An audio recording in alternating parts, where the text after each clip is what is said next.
2, 1.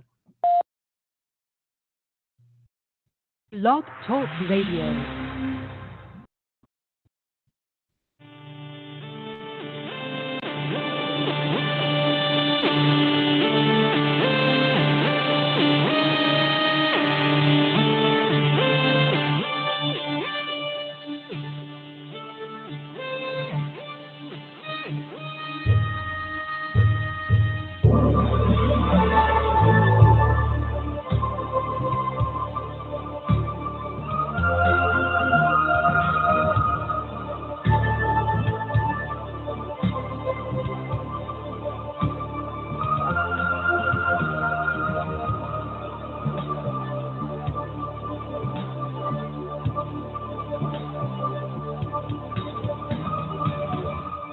All right, good Sunday night. Welcome to True Story Live. Tonight's topic is friendly fire, protect the body. There's a lot to be said about that.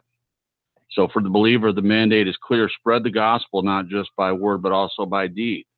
We're called to tell others the good news and exemplify a life lived differently than the world. Today, we live in a time of much division, as we've talked about before. But is anybody really listening? Every day we tear each other down over doctrine and non-essentials while the world continues to look on and sees we are no different than them. If we are the body, how does the body work if we're at war with one another? For the non-believers, are they able to see the love of Christ in us through the prism of our civil wars?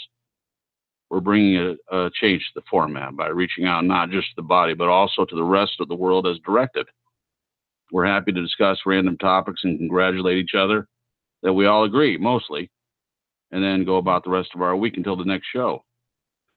We at True Story Live want to protect the body in unity and end the fighting so as to show the world of non-believers the example that our love, our faith, and our grace comes from within. The old ways are not working, though it's a difficult road to travel. We are compelled to go the extra mile, not just resting on our salvation, but also having authentic love for those that do not know they need something they do not have. So we invite all listeners to join us in working harder to present all topics, not just to an audience that nods their approval, but to be tested by the very ones we long to have join us, living the life of a believer. Welcome to the show, guys. Hey. Hey, Jen. Hey, hey. Thank Jen you. B. Yep. We also have Steve with us. He is a listener that calls in more frequently than others. So he's joining us tonight as well. We also have Matthias with us, and his simulcast from Talking Doctrine probably sounds about as clear, God willing, as it can sound tonight, right, Matthias? It's going well. It's working perfect. Yes, Awesome. yes. So we've been working on this Matthias has been working on his end because I really haven't been any help at all because I we live in different places and it's on his end, but tried to suggest things, and we've tried things several times since maybe last December or January of this year, maybe January. And each time we tried to get it all set up and just couldn't seem to do it. So if you were listening on the Talking Doctrine end, it would be me that sounds, kind of far off. And if you're listening to the True Story Live broadcast, sometimes it was the other way around. If like Matthias had a guest or someone else talking in the background or something, it was more difficult to hear, but firing on all cylinders tonight. All right. So I read at the beginning, I read kind of what the topic is tonight. I may start doing that. I don't know if people even read those or not, but I felt like doing that tonight just to get the show started. And that is our topic. And then also, as I mentioned, we are starting a new segment, which is Ask a Non-Believer. And I'll go more into that a little bit later. So we've been on a break for about 3 weeks. I'll just talk about this briefly. I went to Michigan for a couple of weeks, and I was able to have some much needed R&R, and I got that and recharged. And we came back into town last Sunday night, but it wasn't in time. I didn't want to try to do a show and just come into the door after driving for 10.5 hours. So, but we had safe travels, definitely protected all the way there and back, and no issues. I had some car troubles while I was there, but at least we weren't traveling where it would have been bad to break down while I had my 92-year-old grandmother traveling with me. So I was blessed to have it happen when it did, while I was somewhere where I could get it fixed. And so we did that. I hope everyone's summer's going well. Anyone have anything they want to share about anything exciting happened over the past couple of weeks?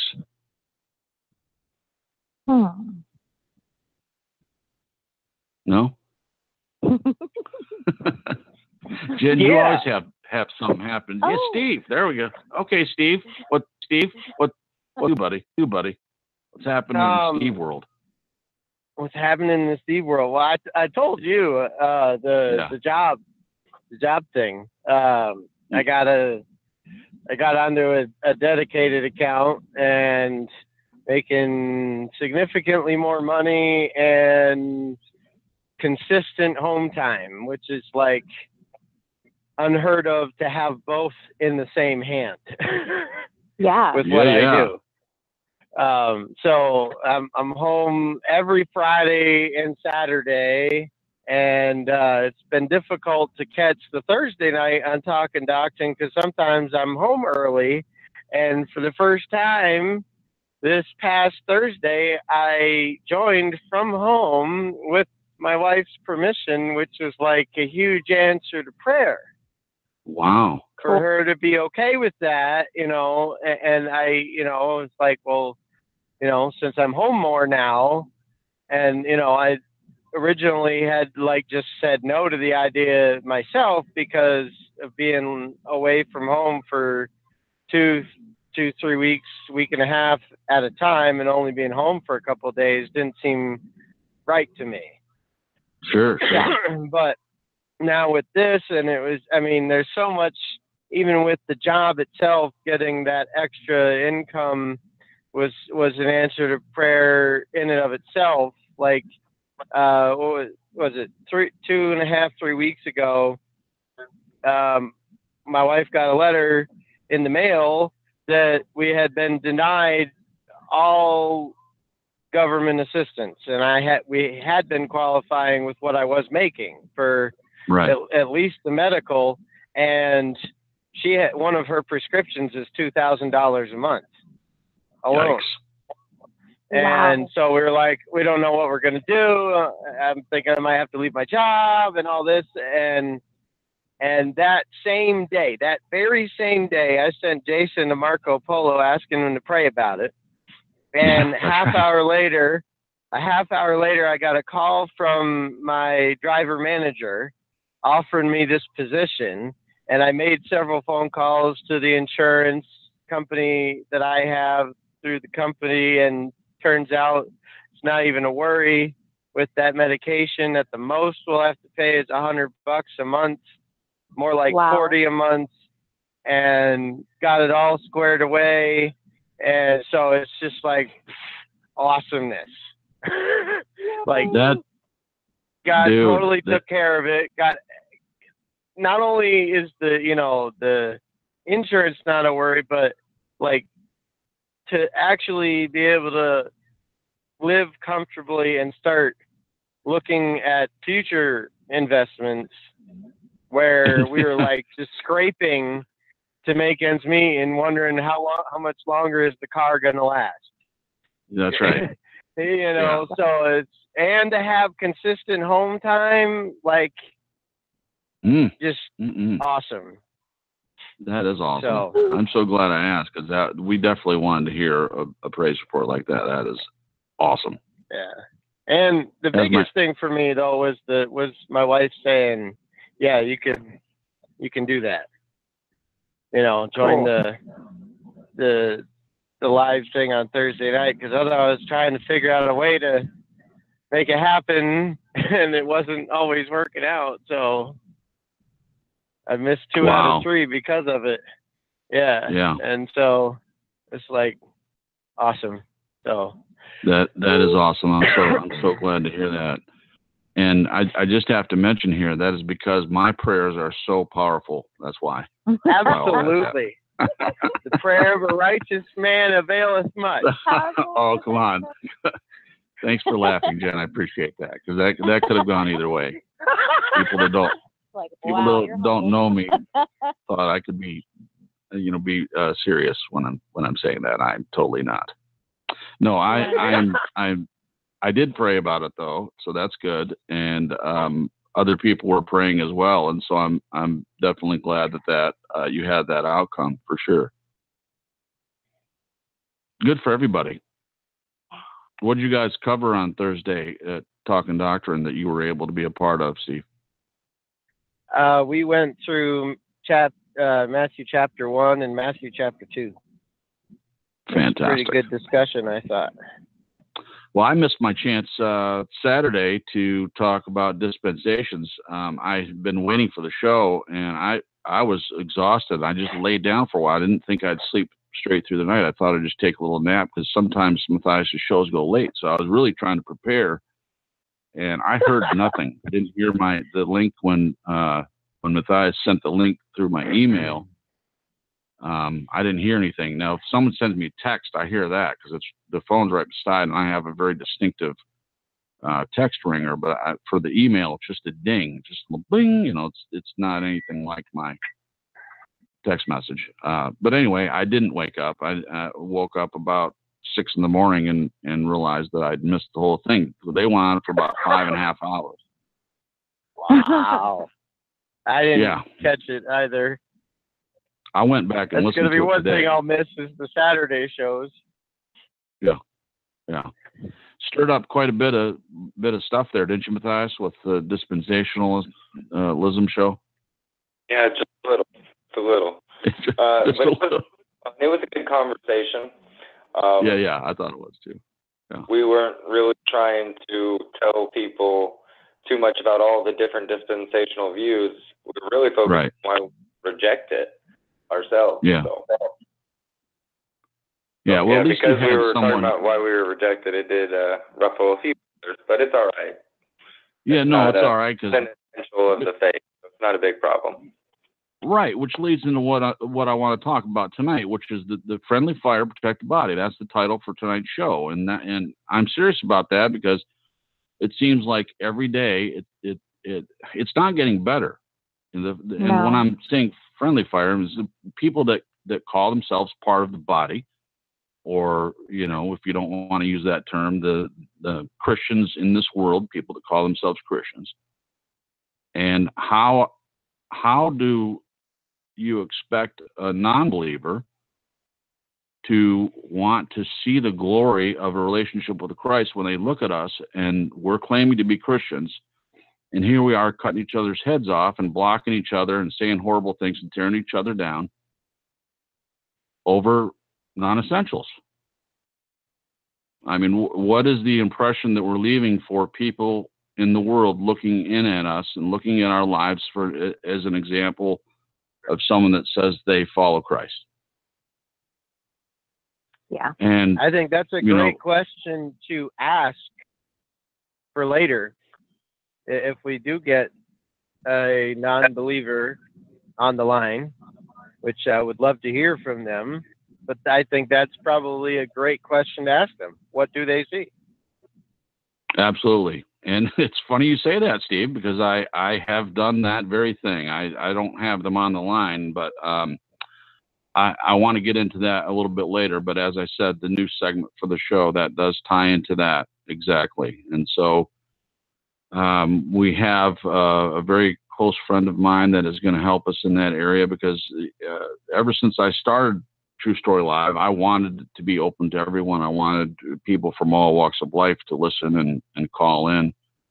And as much as I've tried so far, I mean, we have had some people call in, but most of the people that call in, other than Steve and a few others, they're either part of the Infinite Source Broadcast Network. I have them call. AJ calls. Obviously, he's a friend. He's more than just part of a network, but I've had other people call in, just to support me as being part of the network as a new talk show host. And, at the beginning that happened a lot. And, we've had a few call in, but I haven't been able to make it a call in show. So then we tried to do topics. So we just pick a topic and we all talk about it. And that's great. It's not that I don't enjoy doing that. but what I wanted as the format for the show hasn't happened yet. And then so it was pointed out to me. His name is Glenn, and he's listened to every single show, and some of them more than once. And I asked him, for critiques from his perspective of the show, and I've gotten a lot of, positive feedback from him. And then, when we talk about something Christian, or talk about being a believer and what the differences are and all these different topics, he always had questions from the perspective of a non-believer.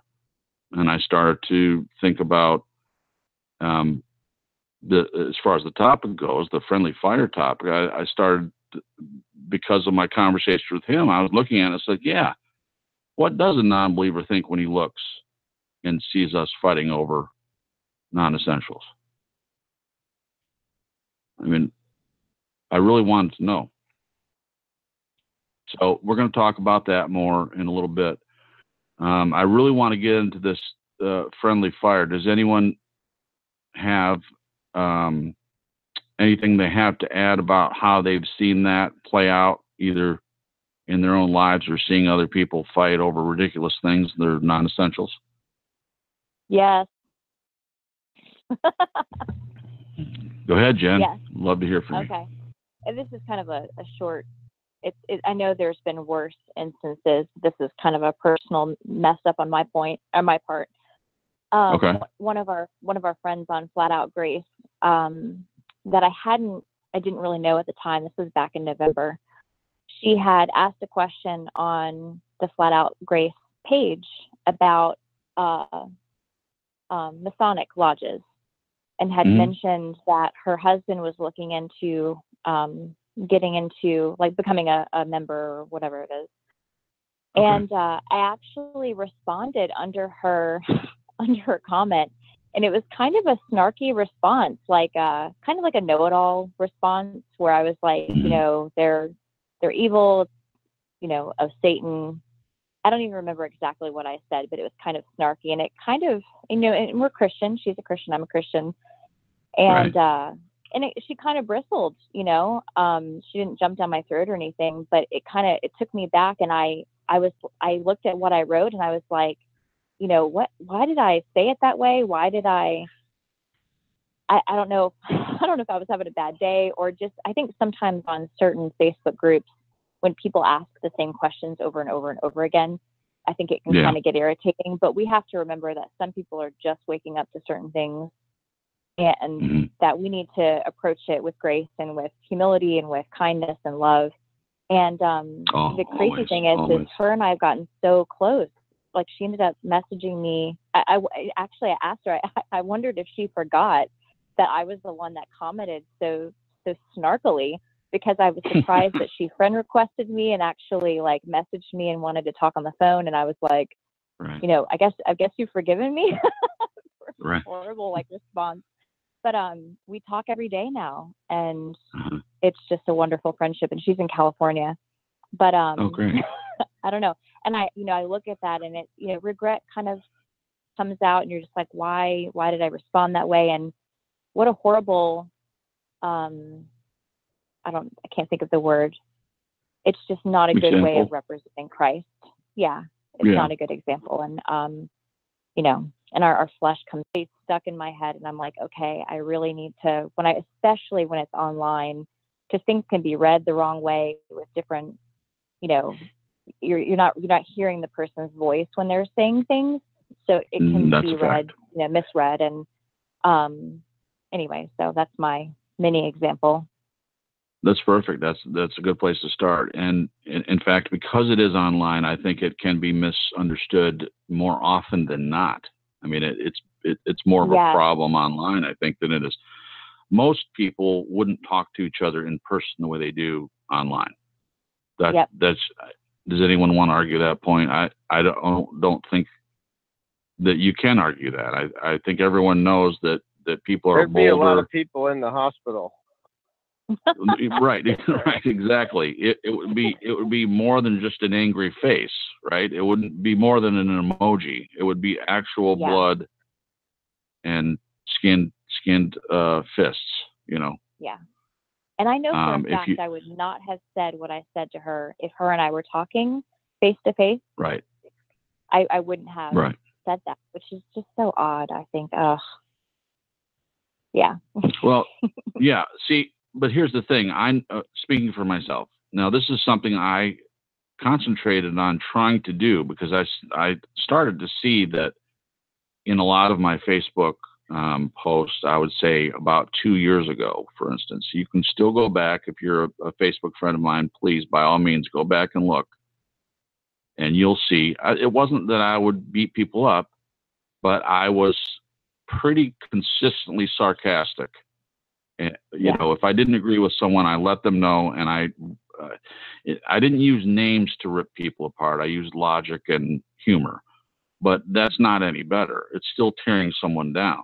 You know, I may have been doing it, you know, in a kind of a fun-loving way, but that's not the way everyone took it, you know. Yeah. And I had to pay attention to that. And at first, when I bristled myself at the suggestion that, you know, well, I was bored. You know, I don't call people horrible names and beat people up with words. But when I looked back at some examples, I could see it. I could clearly see where I had done it. Yeah. And it was a conscious change for me to think more when I was typing a post response to something someone said that I didn't agree with, to work on that. And I have, and I've worked on it so much to the point where now sometimes even, you know, I feel like I'm a little too far the other way. Like where I feel like I should stand up and disagree with someone, you know, I tend to be way softer about it than I ever have.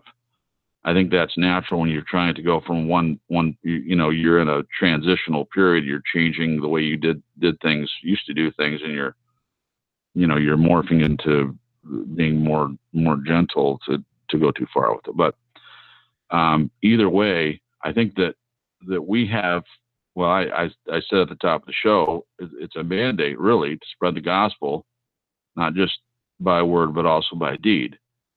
And does that change because we're on Facebook and because maybe we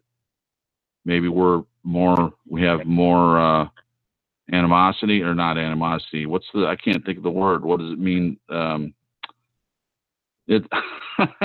just lost it. It's an A word. Oh no. Anonymity.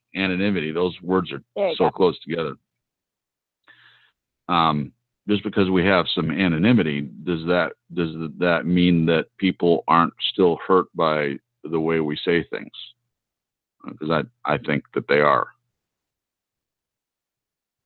But if you're a non-believer, then what standards are there for you in online or in person? I mean, what are the standards? Anyone else? Matthias, you want to weigh in on this? Friendly fire, protect the body. Well, the friendly fire part, we got, what did Jesus tell us? Jesus said that they will know us by our love one for another. Yes. And if we, you know, it's kind of supernatural. When somebody has the indwelling of the Holy Spirit, I can't tell you why I love my brethren the way that I do and how I do. It's just part of knowing Him. And when you know Him, you can't help but love those who know Him as well. Right. And when people are not showing love one for another, and if we are talking about saved people, right, we have converts causing ruckus just so Satan can have make it look like there's a rift amongst the body, but really it's not even brethren doing. Right. So, but if it is between us brethren, and we aren't loving the way that we should, we are actually going against what God said and are going to be getting chastised, for one. too. You're going to miss out on heavenly rewards because you're not going to be able to walk through the opportunities that God presents, because people are going to see the lack of love and actually not even want to be part of it. Right. And so the friendly fire thing is you don't have to love other people in order to be saved. You have to believe on the Lord Jesus Christ. But when I see somebody who has no love for the lost, for the brethren, but still claims to be saved, while they might be saved because I can't see their heart, I'll tell you, I doubt their salvation, stand in doubt of them. And so, showing the love one for another, it's something that you really shouldn't be able to help, because it should be just natural from the supernatural birth. Exactly.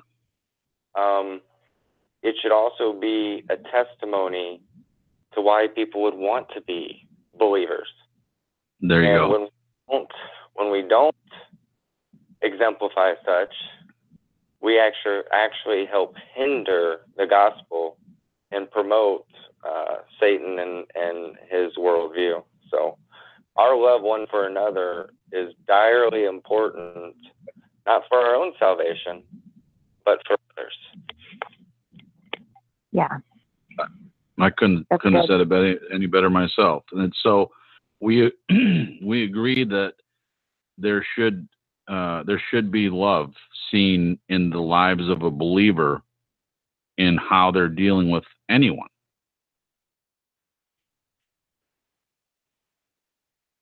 Right? It's not just how a believer deals with another believer, right? It's how a believer deals with anyone.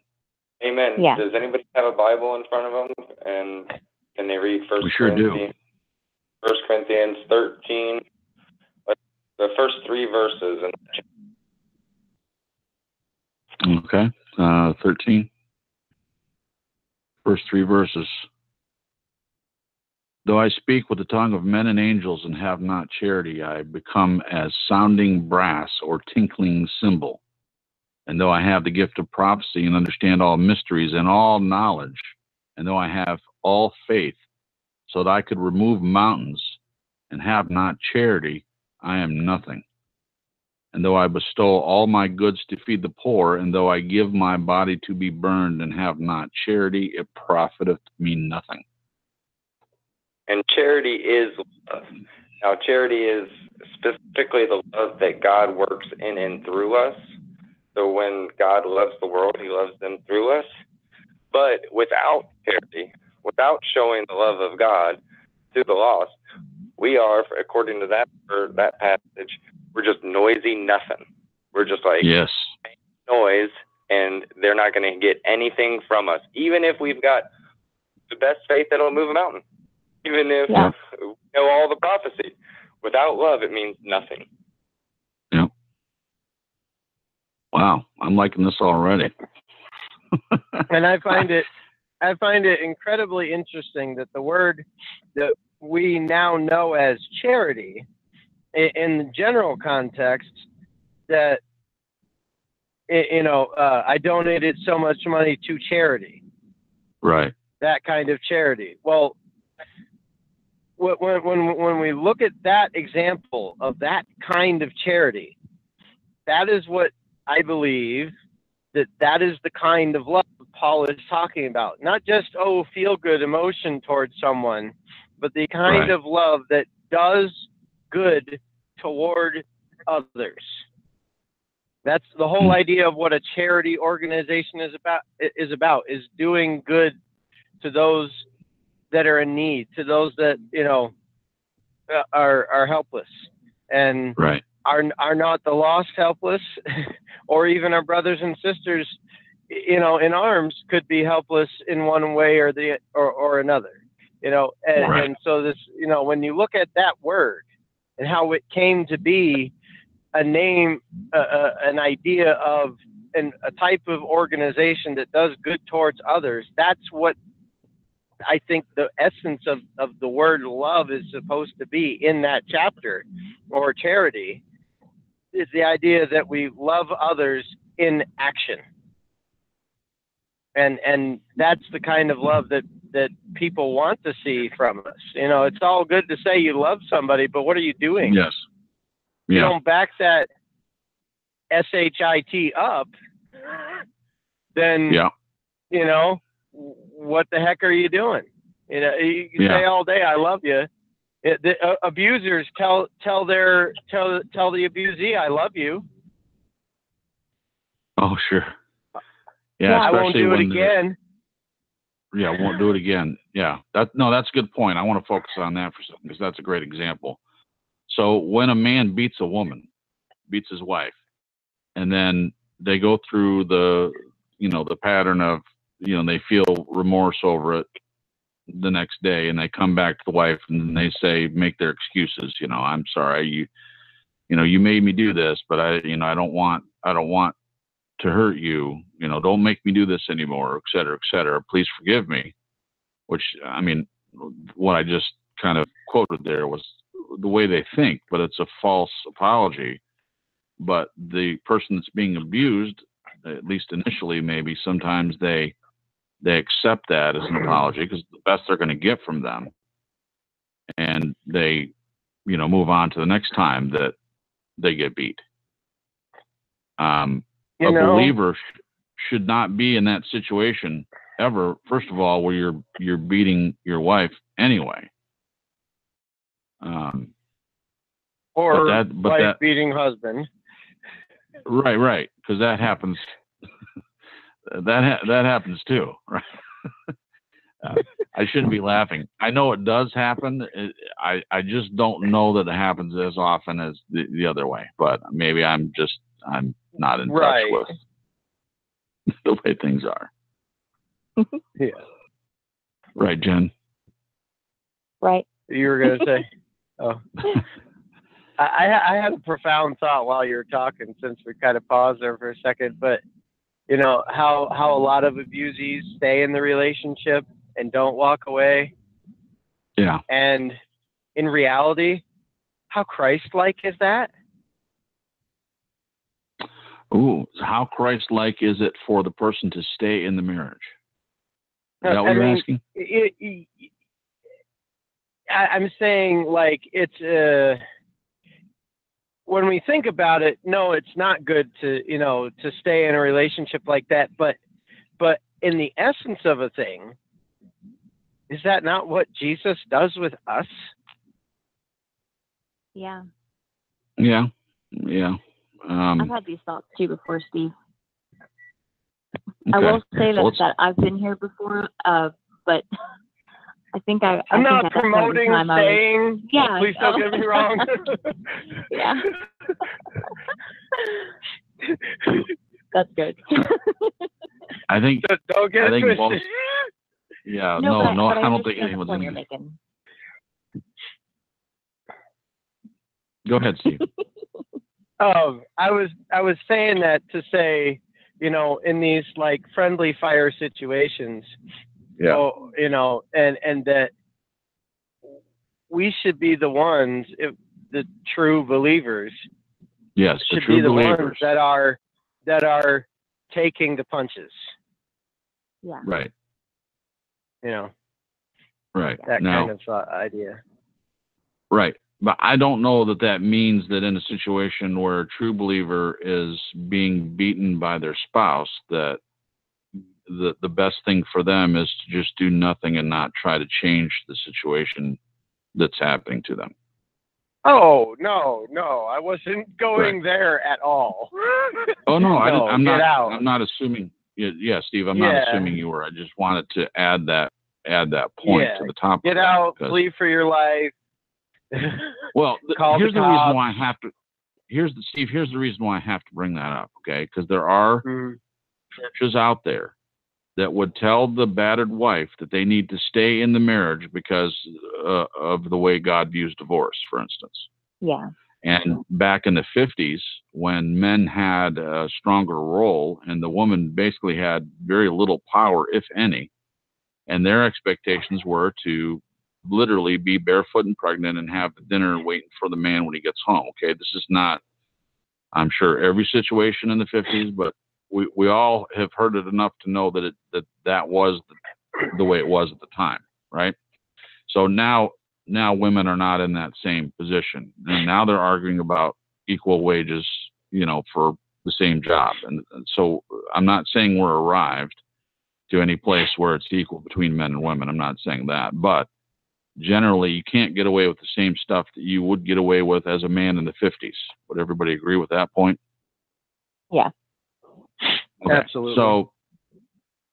So things have changed, but still in a situation where a true believer, woman, wife, is being beaten, or a man, Steve, there you go. So if you're a man or a woman, you're a true believer and you're being beaten by your spouse, the expectation from some churches would be, oh, you stay in that marriage because, God hates divorce. And if you divorce and marry someone else, then you're committing an adultery, right? I just saw that today. I just saw someone post that on Facebook, about it being adultery if you get divorced and marry someone else. But they brought it up for a reason, because there are churches out there that still, and I have personal stories of people that I know that were divorced, and nobody understands the reasons why, but they had, biblically speaking, they had reasons to divorce. Okay. Yeah. And they were being prevented from being part of a local church because the divorce was public knowledge, and the pastor would not allow the person to date someone while they attended the church because it was leading to adultery after they were legally divorced. So I only brought that up not to necessarily talk about that particular issue, but to say that the reason why we have to explain it is because there are churches out there that make that point and continue with the more legalistic side.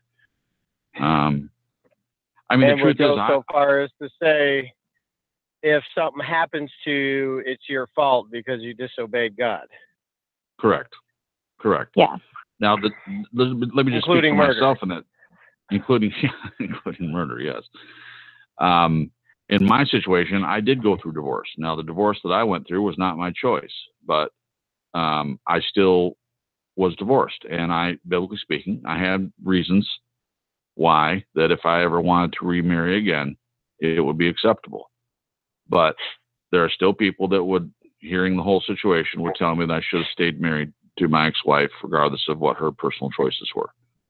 Now, if we're God and we're talking about the way God reacted in the Bible, or, stories from the Bible, where he showed his love for us in examples of Hosea, who was told to go and get his wife who'd become a prostitute or was a prostitute and, take her in again. And that was a shadow of the way that God treats us, or the really technically Israel. But it was an example of, how we treat him in that situation. We're the adulterous bride, and we treat him horribly, but yet he keeps forgiving us and keeps coming back after us. And that's the love of God, despite what we've done. Everybody on the same page there? Yeah, no, definitely. Yeah. All right. I would say that doesn't mean. Sorry. No, go ahead, Steve. It doesn't mean you don't lose your cool at times. No. But what makes the difference is apology, and then attempting to change. Yeah, with actions, not just words. Actions. Yeah. Yeah, you don't just say I'm sorry and then you just go about your normal life. You actually are required. There's a mandate for you to change the behavior. It's not just changing the words, it's changing the behavior as well. And it's time we started acting like that. And I'm saying that to myself too. I'm not excluding myself from this whole thing. The whole idea of friendly fire, protect the body. I'm saying that I'm realizing that I am part of the problem, or have been part of the problem, at least in the past. And I want to do better personally, because each person that does better on their own has a ripple effect on the people that surround them. whatever your little circle is that you live in, your friends, your family, your coworkers, whatever, in your own little area, if you say that you're going to make changes, you say, I'm a true believer, and you say that to the people around you, and then you have to follow that up with action. I mean, it's great that you say it. It's great that I say it. It's great that people know that I have these beliefs. But if I don't back it up with action, if they see me treating other people like crap and not showing love, as the verse we just read, then I'm not an effective. My witness is not effective. The grace of God through me is dampened. He wants to use me in ways that transcend any of my own expectation, and he's certainly willing to do that. But I essentially can dampen that by treating other people poorly, whether they're a believer or a non-believer. I think we all agree on that point. Hey, Jen, tell everyone if they want to call in. We do have a caller. I'm about to bring them in. I think we know who it is, but I neglected to ask you to tell everyone how they can call. Awesome. Okay, everyone listening, if you'd like to call in and listen, the number is 1-319-527-6092, and you can listen or you can press 1 to be let on the air to discuss with us. Fantastic. All right, we have 414 area code. Welcome to True Story Live. Hey, Jason, it's just me, Brenda. Hey, guys. It's just, don't say it's just me, Brenda. Brenda. It's Brenda. Hey, Jen, how are you? Hey, Matthias. Hey, Steve. Good. Hey, Brenda. Hey, Matthias. Brenda. How are you? Hey, Steve. See, everyone's excited. You don't say just me, Brenda. you. Brenda, everyone's excited to see you. We haven't talked to you in at least 3 weeks, so just enjoy it. Just soak it up. Soak it up, Brenda. Oh, how are you? I'll try. Good. How are you guys? Good topic. I'm fantastic. Thank you very much. Do you want to weigh in on the topic tonight, or are you just calling to say hi? Well, I'm calling to say hi. I'll jump in if I hear anything. I'm having a good time listening. Hanging out with you guys. Okay, cool. Cool. Sorry. I'm not used to this anymore. I'm so used to having these breaks. I'm enjoying listening. Well, yeah, talk a little bit about that, because really you're on break, because that's what you wanted to do, right? So you're enjoying. Are you at least enjoying your summer break from the show? Oh yeah, I mean, I'm just kind of busy. A lot of kids stuff, going to parks, running around. But just a full day of doing things. So I'm just kind of tired. Yeah, I understand. It's good. Yeah. I miss you guys. I'll be right back. All right, Steve. All right. Okay. All right. So where do we go next? So we have about 15 minutes to the top of the hour. So so what else can we say about? I think we really dived into the topic pretty well with the friendly fire thing, and we've already kind of, even without meaning to, we've made suggestions about how to work on that. I would add to that anyone listening, especially if you are wearing the TB shirt, which is True Believer. Now, in this new segment that we're going to talk about at the top of the hour after the break, one of the things that I want to do, and again, this is something that has been pointed out, and I do agree that it can be a stumbling block for a new believer or a non-believer, that listens to the show or is thinking about even listening to the show, would be some of the terms that we use to describe them. And without anyone meaning to, I've actually heard a few of the terms said already tonight on the show. And I didn't address this ahead of time because we hadn't talked about it yet. But I do want, at least on True Story Live, I mean, what you do in your own life and whatever decisions you make are yours to make, obviously. But for this particular show, I want to try to use the terms True Believer, TB for True Believer, and NB for non-believer. Now, what those terms replace are terms that are currently used, one of which is saved and unsaved. And here's an interesting question. Does anyone know how long those terms have been around, the terms saved and unsaved? Good question. It's from the Bible, so a couple thousand years. Well, used as they are now, like is there, like in the 1800s, is that when did they start really weighing in on hell, preaching hell? The 1800s, or was it earlier? Like the fire and brimstone teachings?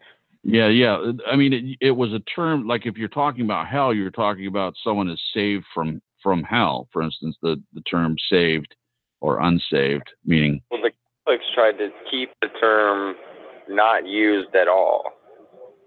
Saved and unsaved? Right.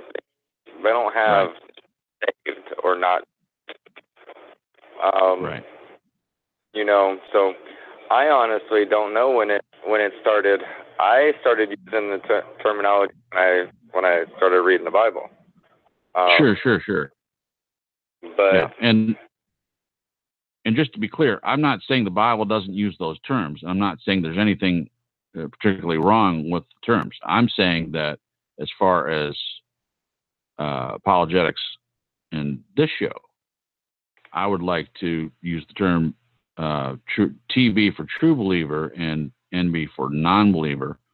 And then, of course, I may find out I have to add a third category. I don't know. But when I say true believer, I don't mean just everyone that considers themselves or calls themselves a Christian, but someone that really believes the gospel as we understand it. And we all, each of us, have talked about enough to agree at least on what the gospel is, right? So I would consider us true believers rather than just someone that calls themselves Christians. Right. I call those false converts, or the Bible calls them false brethren. But but false brethren is the biblical term that's used. Right. But if we have to use the initials, can we say non-believer and true believer? It would be easier. You do it either way. Right. Yeah. Say whatever's more comfortable for you. I'm just saying that I want to, just for the sake of seeing if it makes any difference whatsoever as far as non-believers listening to the show or being part of the show or being willing to call in, if it's better, our approach makes any difference at all. I only have a couple to go by, the few non-believers that I've had conversations with that have heard the show. And one of the overall points is that they're turned off by the idea because we keep using the words saved and unsaved and lost or saved. Saved and unsaved, lost, or what are the other terms found. We use? Saved. What? Say again, Jen? I said found. What? I just was being stupid. Sorry. Yeah, don't do that. Yeah. What are the other terms? So, yeah, I mean, Christian, non-Christian, but that's accurate, I guess. I mean, but you can be a non-Christian and be a Buddhist, though. It doesn't really, if we're talking about believing in Christ or not believing in Christ, that's all I'm addressing. I mean, someone may believe in something else. I'm not saying that they don't, but believer or non-believer, true believer or non-believer. Well, I may have to adjust it because, as we were talking about it, of course, I like the idea of false convert. I like that term. You've used that term a lot, Matthias, and that's something that there definitely is another category, which, I mean, it doesn't fit into the true believer category, and it also may not fit totally into the non-believer category. A false convert, but technically they're still a non-believer. A false convert is still a non-believer. That's a question. Yeah, exactly. A false convert is a non-believer. Yeah. But that's just biblically speaking, because there's only, there's no gray area. There's only right. True believer or non-believer. There's no in between. So right. If you are a believer in the wrong gospel, the wrong Jesus, or the wrong spirit, it's still unbelief. The Bible considers it. Yeah. It's false convert by your term. Right. False brethren is what the Bible says. Convert is just more today's terminology. But if you want to use biblical terminology, false brethren works. Okay. Well, for the sake of brevity, let's just say false, since we're already used to doing it in that way. The third category would be false convert, meaning someone that says they're a true believer, but they're really not. They're something else. Because I'm trying to think of a non-believer as just someone that, in this case, at least for Glenn, who's part of the segment, Ask a Non-Believer, he has no animosity towards believers whatsoever. And I don't just mean that I haven't seen any yet. There really isn't any animosity. Now, I've had the experience, I don't know about anyone else, but I've had the experience when I talk to someone that does not believe, and they're willing and able to say, I just don't believe that there's a God. But they're not trying to make me not believe in God. An atheist who isn't angry. That they just don't believe. And also, not only do they just not believe, but if you're looking at their life from the outside, looking at the way they live, that they have morals and values, they might even appear to someone like they are a true believer by some of the way they live. But by their own admission, they say they don't believe. Right, but that just goes to show you of the two witnesses of conscience and creation. Okay. So, they might be listening to their conscience, but they're not responding to the drawing. So it just goes to show that, the reason why Bible says, they did not know the law, but they they acted as if they did because it was in their heart, in their conscience. Right. So you're bringing up the idea that we all have a conscience and we can choose to follow that or not, even if we don't believe. Exactly. Yeah. Exactly. I also is the spirit of man. What I was going to say is just the conscience is the spirit of man itself. The spirit of man. So we're given that. You're saying. So we're what? Are we given that? Yeah. Each man have that. The spirit of man is actually a piece of God, and we can't go into we're all God, the oneness of God, the God in you, the New Age thing. They take it way too far. No, we're not espousing that here on True Story Live. No, not at all. But we have a flesh, we have a soul, and we have a spirit. All three parts make up a living soul. But the flesh is going to go into the ground when you die. The soul is either going to go to paradise or hell. And the spirit is going to go back to God who gave it. So that driving force that animates life, that gives us the energy that comes from nowhere, that science is wondering where it comes from, that comes from the spirit of man, which is divine. And that's what's within every person. And God, that piece of God, is the 10 Commandments. That's why when you lie as a child and you feel bad about it, it goes against your conscience, because that's actually God within. Now, their spirit is dead. It needs to be quickened. Right. But that spirit is their intuition. It's their conscience. It is their ability to even think of eternal things. Right. But yeah, that spirit is given to us, and it is ours in this lifetime, but when this lifetime's over, it goes back to God, who lent it to us, who gave it to us. Right, and that's why most people believe that your time to make a decision is while you yet breathe, while you have life in you. That's when you have a chance to decide to make any kind of decision that either you didn't make before or whatever. Right, but we want to, just because we're been dealing with decisionism on Talking Doctrine so much lately, the decision that we have is to seek after God. Right, That's right. We can't even use the same words anymore, Matthias. We can't even. No, you can't I know. even say decision without someone saying, "Oh, your decisionism. Your decisionism." Well, the reason why is because actually I was reading my wedding the other day, and in it was written. It says Matthias and Paula made the decision to believe. Wow! And it's like, right there in the wedding.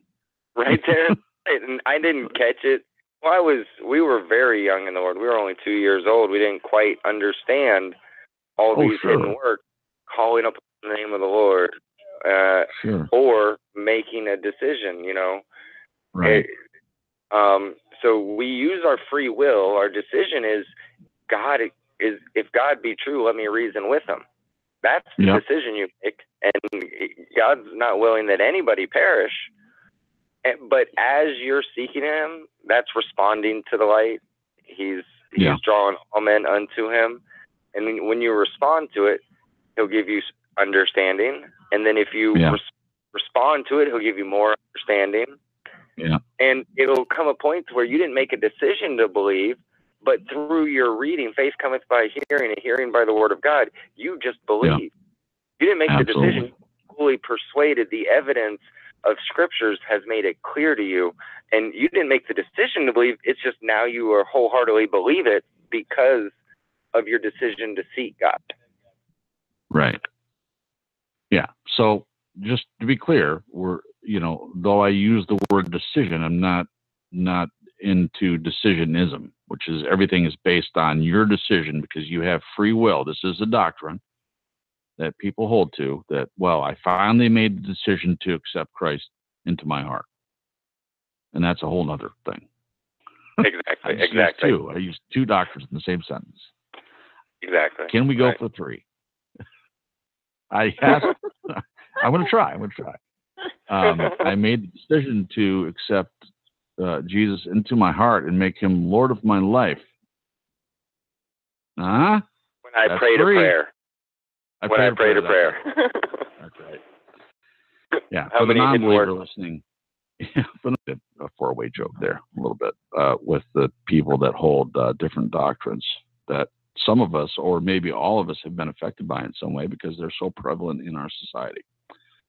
And frankly, from the non-believer perspective, that is one of the things they look at. This isn't one of the questions for tonight, but one of the things that we've talked about is, if we're all supposed to be members of the body, we're all supposed to be in agreement with each other on what the Bible says and the way that we're supposed to live, then why are there so many churches?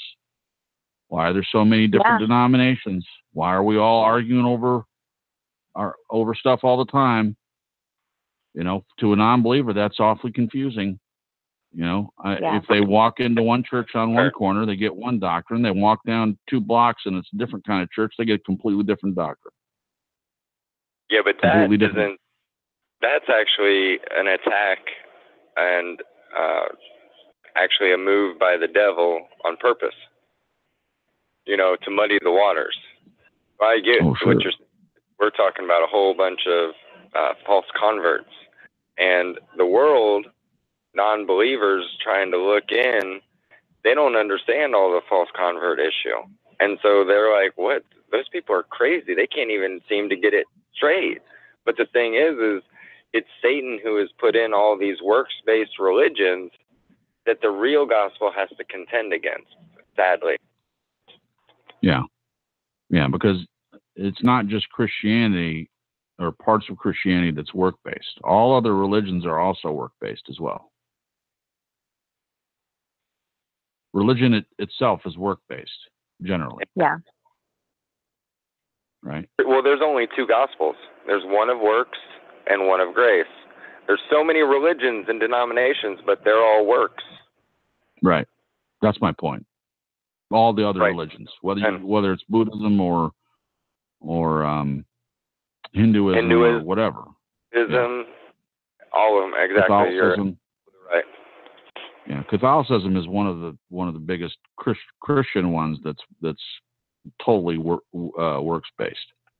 It's almost totally works. I mean, they talk about faith. They talk about faith in Mother Mary and faith in your local parish priest that you go confess to. You know, you're putting your faith in other things. You're not putting it where it belongs, for sure. Yeah. Yep. All right, guys, we're at the top of the hour. So what we're going to do is take a quick break. I'm going to play a break and a song maybe and come back. And on the other side, we're going to introduce our new segment, which is Ask a Non-Believer. Very excited about this. Maybe I'm too excited, but it just seems, here's the thing. I just think it's awesome.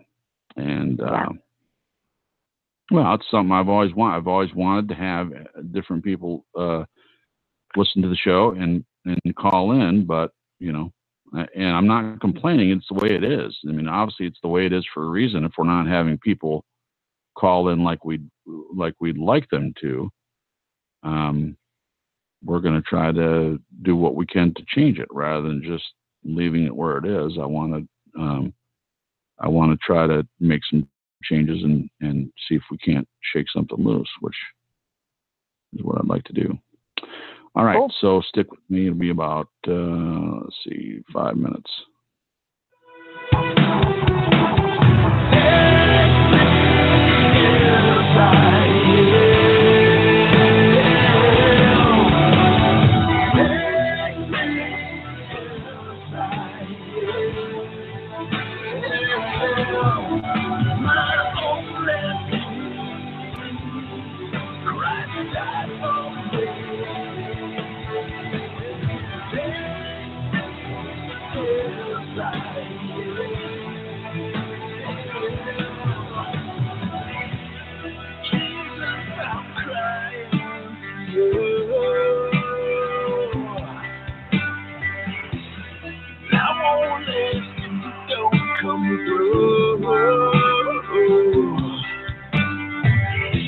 I need that salvation and faith.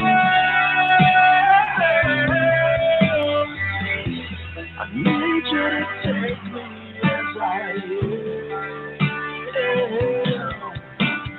Take me as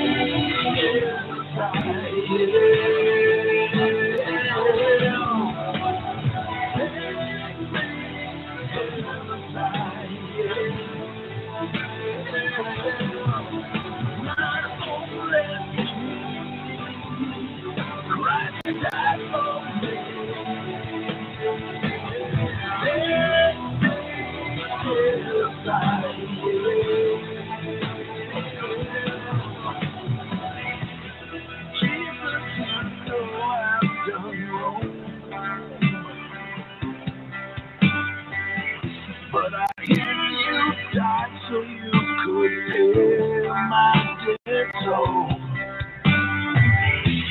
Well, you can change me, you can. Won't you take me as I am? Take me as I am.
Hello everyone, my name is Suzanne Marr and I'm founder of Bye Bye Blue Sky, and we have a passion for the planet. Bye Bye Blue Sky is a dedicated global public environmental movement who seeks to be a voice for all living creatures and ecosystems, and to protect human health and safeguard the natural environment, air, water, and land which our sustenance depends. We use education, peaceful protest, and creative communication to expose one of the world's largest and most significant ecological threats and preeminent disasters, commonly known as climate engineering or chemtrails. Please visit our website, byebyebluesky.com, and learn the truth about the sinister aerosol spraying. There are many media articles, patents, government white papers, which are available on our site, which attest to these programs. We also have awareness items, bumper stickers, t-shirts, which can be purchased, and brochures and business cards, which can be downloaded and distributed. There are a number of ongoing Bye Bye Blue Sky GoFundMe billboard campaigns in North America. The link's available on our website. I encourage everyone to donate to these billboards. A few dollars can save the planet. Please also join Bye Bye Blue Sky on our Facebook page of the same name and meet dedicated and like minds. Thank you.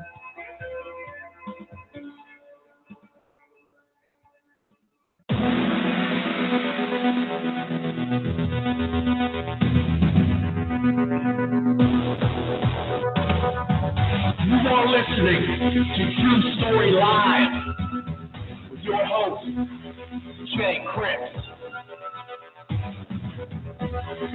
Right here on Infinite Source Broadcast Network.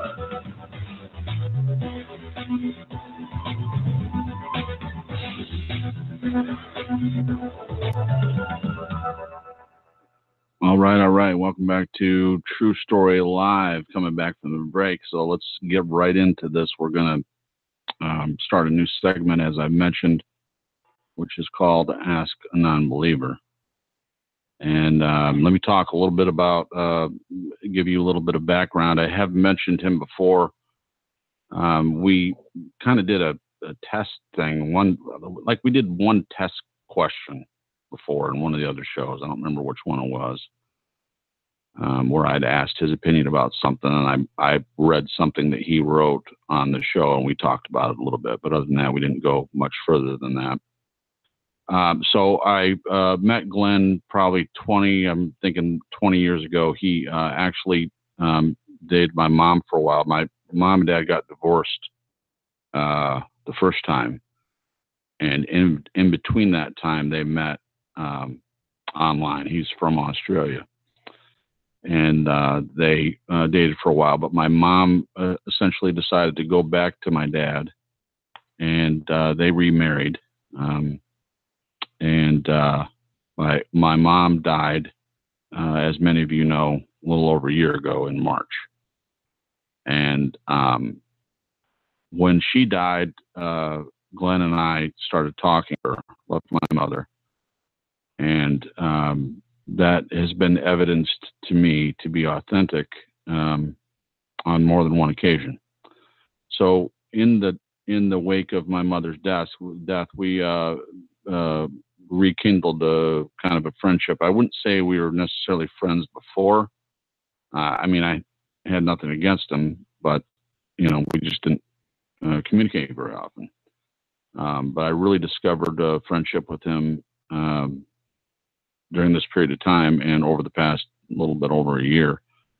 It started out by us talking about my mother, and it was very therapeutic for me to be able to discuss that with someone that understood her from a perspective that I couldn't even begin to understand her. And it was very helpful to us. And in that process, of course, I had an opportunity. He knows that I'm a believer, and I know that he had labeled himself an atheist. And of course, I always question atheists pretty severely, because I don't think that I've ever met anyone that truly believes in nothing.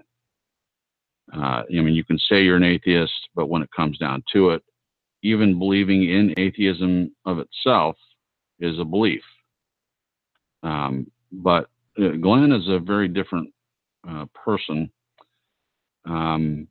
He, as I mentioned earlier, I think even by my looking at his life, the way he acts, his morals and values, I said to him at one point that I think that he's a believer. He just doesn't know it yet. And of course, we kind of laughed about that. But the more and more I get to know him, the more and more I continue to have that feeling. But it's not about what I think of him. It's about what he thinks of himself. So because he has been so supportive of me and listening to the show and giving critiques and all that, he, as I mentioned earlier, he had started bringing up points of from his perspective, how some of the questions and answers that we've done on the show come across to someone that's a non-believer. And that is very interesting to me. Our goal for the show isn't just to have a show where believers listen to and we just congratulate each other. And I read that kind of at the beginning of the show. And I still don't want it to be that. I want people to be able to listen to the show from all walks of life. And the intent hasn't changed.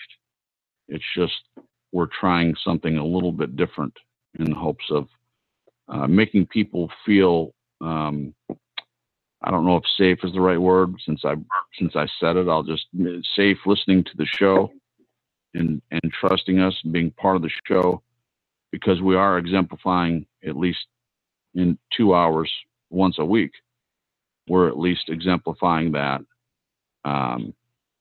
in what we say. Now, we can't do a whole lot of proving by actions, as we've discussed, in the 2 hours that we have, but we can definitely talk about things from a perspective.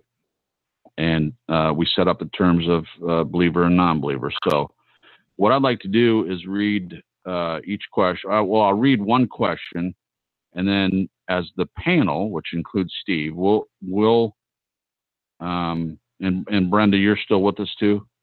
Yep, I'm listening. Mm-hmm. Okay, so everyone on the panel then will answer their perspective of what they think a non-believer would, how a non-believer would answer the question. And then once we've read, everyone has had a chance to respond, then I'll read his answer to the question. Then we'll move on to the next one. How's that sound? Yeah. Wait, are we supposed to answer how a non-believer would, or how we would?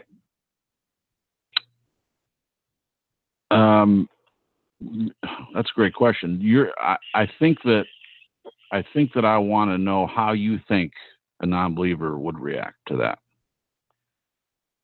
Does that sound more fruitful, or do we want to know? See, this is, guys, for all the listeners, this is the first time we've done this, so just bear with us as we're talking this through. So this is the first time we've tried anything like this. I don't know anyone else. Maybe both. Sure. Let's try that. Okay. So question number one: what is a non-believer's perception of a true believer? What is a non-believer's perception of a true believer? Does anyone want to take that one on? So we're going to try what Steve does. First of all, try it from, this is a good question for you as true believers. So you can answer it that way first. And then if you want to, for fun, you could try to say how you think a non-believer would answer that. I can answer that. Okay, go ahead, Brenda. You were the first one to pipe up, so you get first dibs. Sure. I think sometimes Christians can come across as holier than thou, better than thou, not realizing, because I'm like this sometimes, not realizing their own sin and their own depravity. Like, we're so focused on what their sins are, but we don't focus on our sins first before we reach out to others. Sure. Great point. Steve? Yeah. What is a non-believer's perception of a true believer? Well, see, that's just the ticket. The biggest thing is true believer or a non-true believer is someone who only is a nominal Christian, isn't actually saved, but just claims the name of Christ. So definitely, I would think that there's a great quote: the single greatest cause today of atheism in the world today is Christians, those who acknowledge Jesus with their lips and go on out the door in their own lifestyle. Yeah. In a worldly lifestyle. So, so there's that perspective that, you have people that claim the name of Christ, but they don't see any difference between them, between an atheist or a non-believer and that type. And then you have the other type of non-believer, or possibly a believer who's just not walking right and in their flesh, especially the kind that don't show the love of Christ to others, that, like we were talking about earlier, and like what Brenda was saying, or Jen? Yeah. Brenda, about how we can come across, or they, those kinds can come across as self-righteous. I'm better than you because I don't do that. You're the scum of the earth. And that's the kind of attitude that I think is the most pervasive as far as how people feel treated. And also, I would say there are some that, are perceived as nutcases. You're crazy. You're on Looney Tunes after that stuff. Yeah. You just need a crutch to. Yeah, you just need a crutch to deal with your emotional life issues. You just can't, pick yourself up by your bootstraps and go with it. Yeah, the old bootstraps thing. Yeah, so there's that, it's basically like, the kind of people that get caught up in conspiracy theories or whatever, wow, you lost your mind. You lost your mind, dude. Hey now. You're off way off in left field, Yeah, you believe there's a God out there, that he lives in you, he talks to you inside your head. You need to get some special medicine, buddy. Yeah. You saved it. You saved it. You saved it. I thought you were coming perilously close to some kind of edge there, but you went right around it.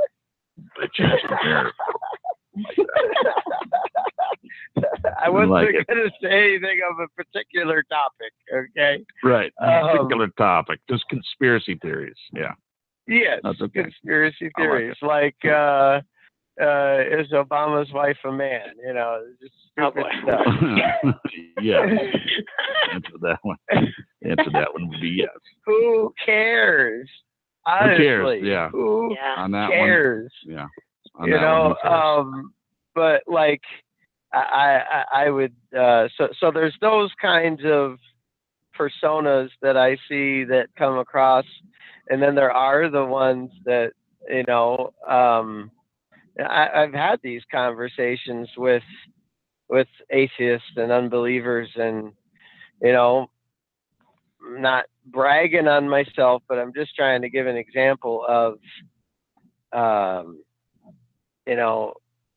how when you treat someone like that with the love of Christ, that's an unbeliever or whatever, conversations where they say, quote, I would have never talked this much about religious stuff because of how you respected me. Wow, that's beautiful, and I believe that. So, I believe you're not bragging. You're not. No, and I'm just saying that to, like, I mean, I see in the chat room sometimes, we have a few non-believers that come in to talk in doctrine, and the non-believers will be spouting some stuff off just to either make a joke, and they're not saved, so how can we expect them to act like civilized people, to act like a saved person in their jokes or whatever? And then I see others that claim the name of Christ being hateful, and so I mean, it's like, come on. It goes towards the very beginning of the show, but absolutely. I mean, that's what I think. That's what I think a lot of non-believers, I'd say most non-believers, see in us. Cool. Certainly not how I would want to be represented. Oh, absolutely not. Matthias or Jen, do you want to go next? I'll go next. All right. Go ahead, Jen. Sometimes I'll pull from like past experiences from when I was not saved or non-believer. Non-believer. I went through, non-believer.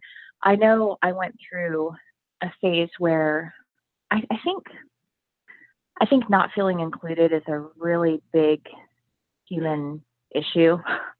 And I know for me personally, hearing the word lost, hearing the word like not saved, I felt, and just coming in contact with some Christians, and it wasn't all Christians, but I just kind of felt left out of like this inner clique or group club.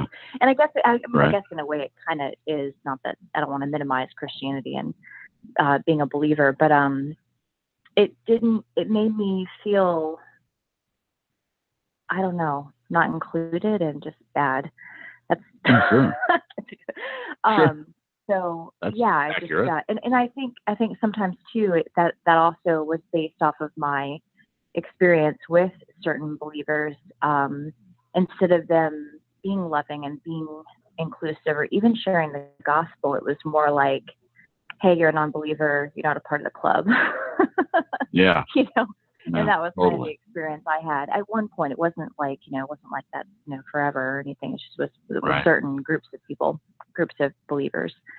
So I can imagine that some people run into that, and it's more about, oh, you're a non-believer, instead of, hey, let me introduce you to Jesus. Like, let me tell you about this guy who can save you and forgive your sins and change your life, turn your life around. You know what I mean? Right.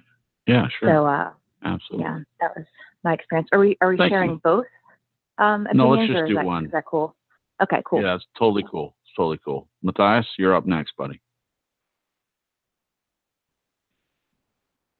All right, sorry about that. That's all right. Hit the mute button. What I think they think of us is that we're gullible and that we want to, I think Steve said it earlier, also they think that, most of them believe that religion was created to, control. And so we're just feeble-minded, and we don't want to face the facts of the reality. There's nothing out there. Right. Because that's kind of or we also don't believe the Bible. Like to think that we could believe a book was and base our whole life around it. They just can't fathom how that can be. So sadly, most of so-called Christians are hypocrites. But really, actually, sadly, so many true Christians are hypocrites.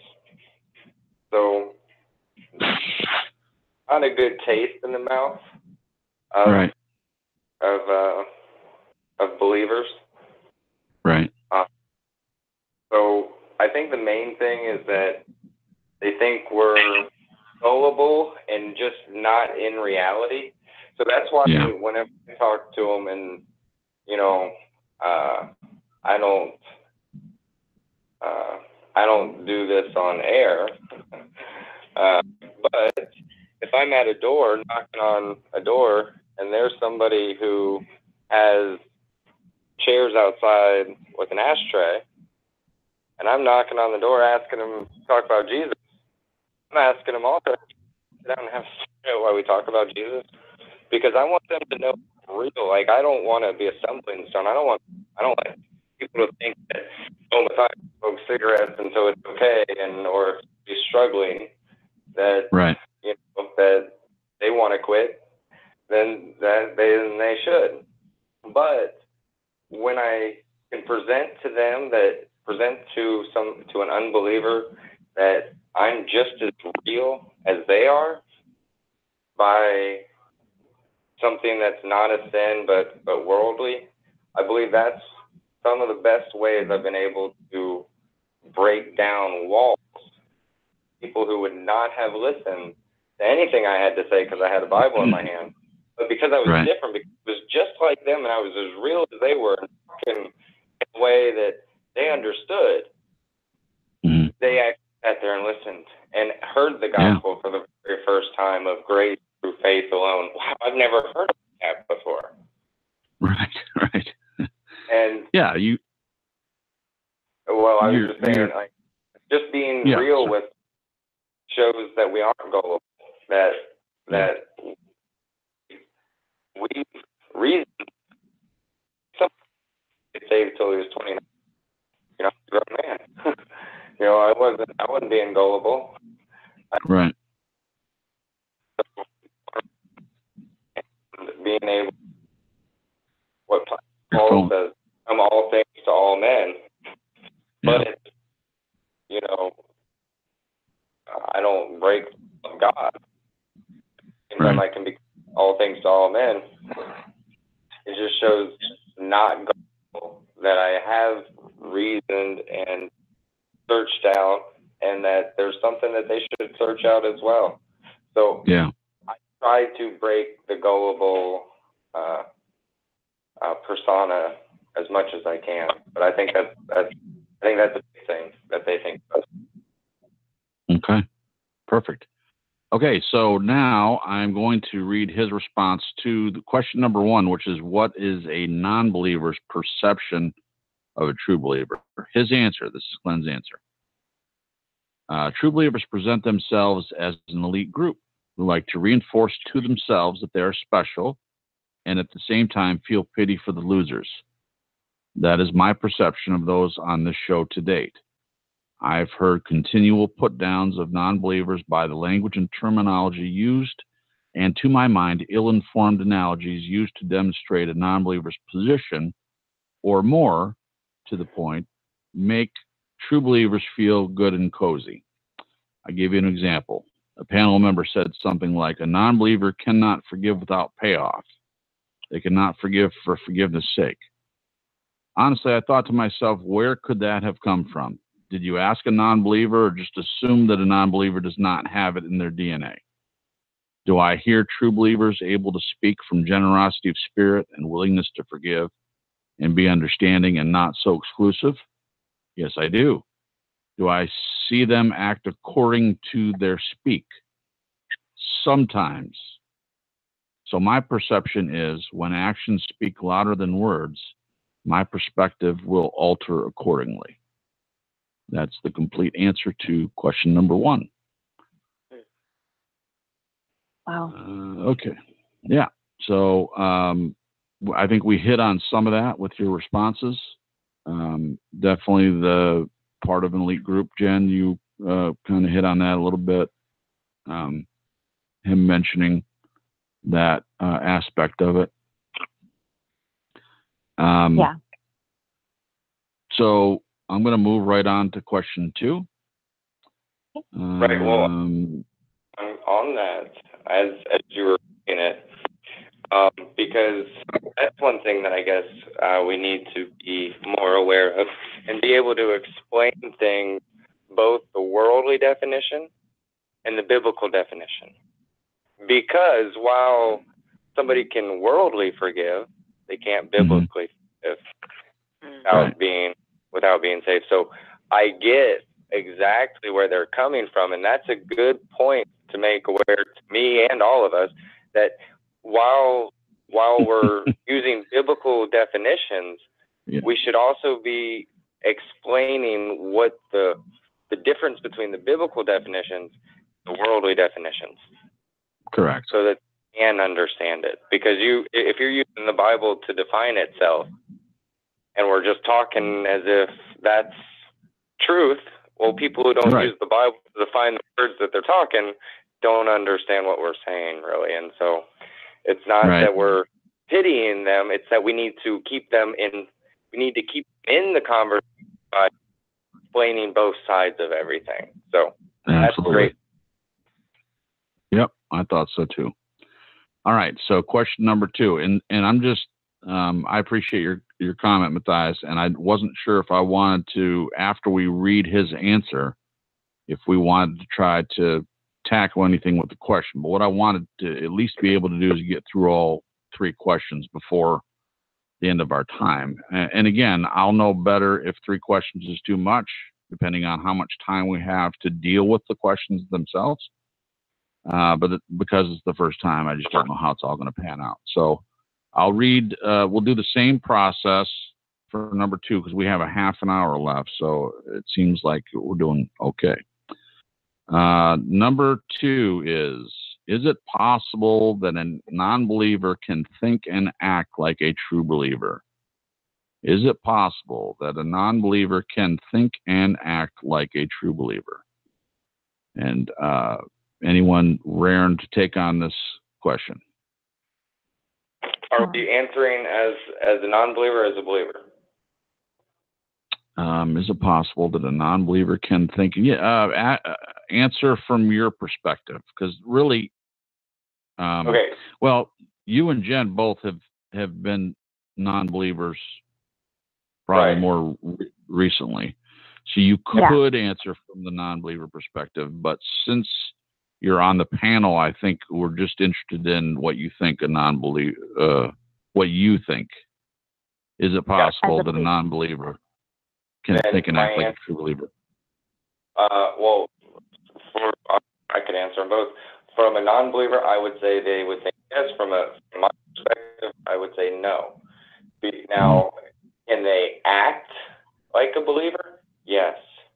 Can they think like a believer? No. Right. Okay. But they can certainly act like one, for sure. You know, people might even say, "Ooh, I see the fruits of the Spirit. How joyful they are, and look how peaceful." You know, but can a believer think like a true? No, because what we're talking about is a supernatural thing where God comes in and gives us understanding. Right. It's the carnal understanding that makes people look at the Bible and go to works. So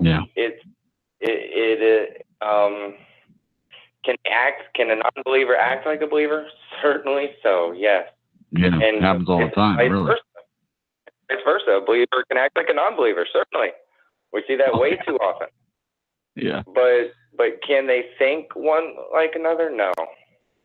Yeah. No. Okay. Well, you're making a pretty good distinction there between the two, act and think. So that's good.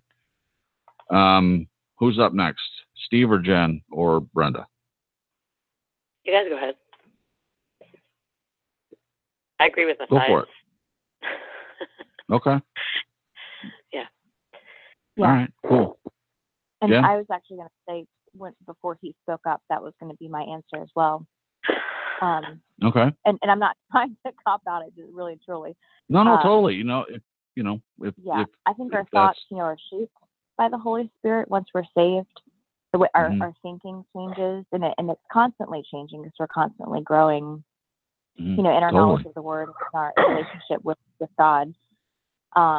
So I definitely believe that a non-believer can act like a Christian, can look at other Christians and churches and whoever, that's an example to them and actually mimic. And I've been there, I've done it, so I know it can be done. the thinking. I've been on both sides of the fence of, just being a non-believer and just not having not the right, but just your thinking changes. You know what I mean? The way you think about things. And so. Excellent. Steve? Yeah. Yeah, I'm here. Sorry. Okay. I had to push my my mute button back off. Yes, I try to purposefully to make sure I'm not talking too much. That's awesome. That's my own interpersonal struggle. You get me started, I can keep going. Yeah. But this is a complicated question because I think it's more than just black and white. On the grand scheme, I agree with Matthias and Jen. That in all capacities can a non-believer think like a true believer? No, but in certain areas, yes, because I do believe that each person has been born with unique gifts and abilities in certain areas. Like, one person may have compassion towards a certain group of people, compassion to everyone. Yeah. You see what I'm saying? So that there's absolutely. It's exclusive to a certain. Yeah. And that's that innate God-given gifting that he's given to every single person. One person may excel in one area, one person may excel in a completely different area. But to have the mind of Christ is only capable from a true believer. Can they act like it? Absolutely. Yes. And that is also supported in our book that we like to resource from. Yeah. That there are people who do that intentionally to deceive, intentionally to hurt. So can they act like it? Absolutely. And I think what we see and why, just like with the question before, why there are, those that are drawn away from Christianity, is because of those kinds of people that are intentionally portraying, putting on the Christianity persona, and then intentionally hurting people to intentionally hurt the Christian faith. And then there's others that aren't doing it intentionally, but think they're saved, but they're not, or are saved and aren't walking it. So absolutely, a non-believer can look at, but can they actually have the mind of Christ? No. Can they think certain ways that are God-like and God-given? Yes. Okay. So great. That's my response. All right. So Glenn's answer to question number 2, is it possible that a non-believer can think and act like a true believer? This is his answer. Why not? It follows the premise that for a non-believer, God is irrelevant, eternal life is a fantasy, and Jesus offers nothing more than can come from other places.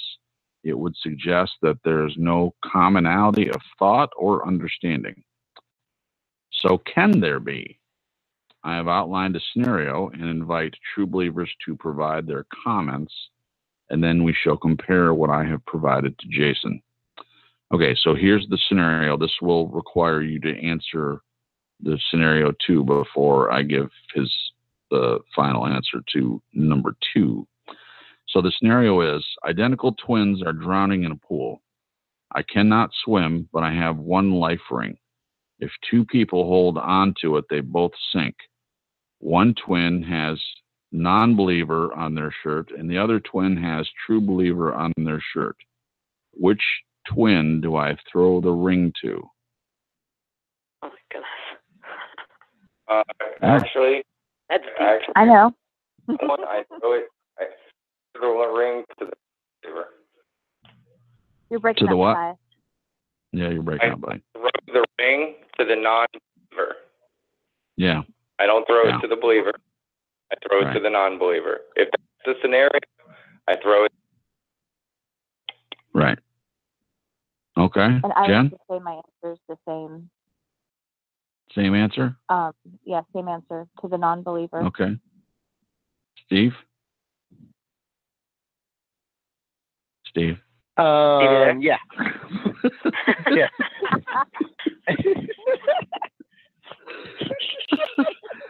Oh my gosh, Steve. Wake up, Steve. See, let me just stop. Let me just explain something real quick. Okay. Radio silences. Some I know. people are like, "Oh, don't worry about long pauses in radio." But I was actually in radio for a year, and it would have been longer had it not. Well, I'm not going to go there, but pauses are important. So no, that's okay.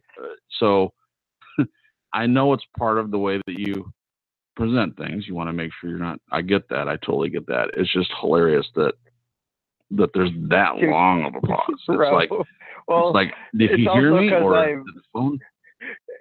No, it's also because when I'm not talking, I mute myself so that I don't have any, nuances coming through the phone that might be distracting. So I'm sorry, my hand takes about a half a second to get up to my headset. I don't know when you're going to call on me. Right. So the person who has is the person who has the ring, right? Yeah. Is throwing it to two people. He can't swim. He can't swim. Right. Right, and he's throwing it to a true believer or a non-believer. Correct. And my first question back to him is so this is he's asking this from his point of view? I'm assuming he is the non-believer that's asking the question. So yes. So well, I guess what I'm wondering is he the one throwing because I'm wanting to understand. Well, no, if I'm asking you the question, who's you're the one throwing. You're throwing for the sake of the scenario. Oh, okay. Because I was wondering. His answer, he'd be throwing. It might matter. He does have an answer. Okay, I was wondering if it would matter. So the ring can only hold one person, right? Correct. According to the scenario, if two people hold on to it, they both sink. Gotcha. Okay. And so that neither one of them must be able to swim. It doesn't specify that, but we're assuming. Okay. Well, no, it does specify. It starts out by saying identical twins are drowning in a swimming pool, so they're both drowning. I cannot swim, but I have one life ring. So you have one ring. Right. And apparently it's a horrible ramshackle ring that you have. But if two people hold on to it, they both sink. It's like the piece of wood in Titanic that Rose selfishly stays on while Jack dies of hypothermia and drowns in the cold water of the ocean. I would, if it was me, I would throw the ring to the non-believer, and then I would dive in myself and try to save the believer. Yes. Okay.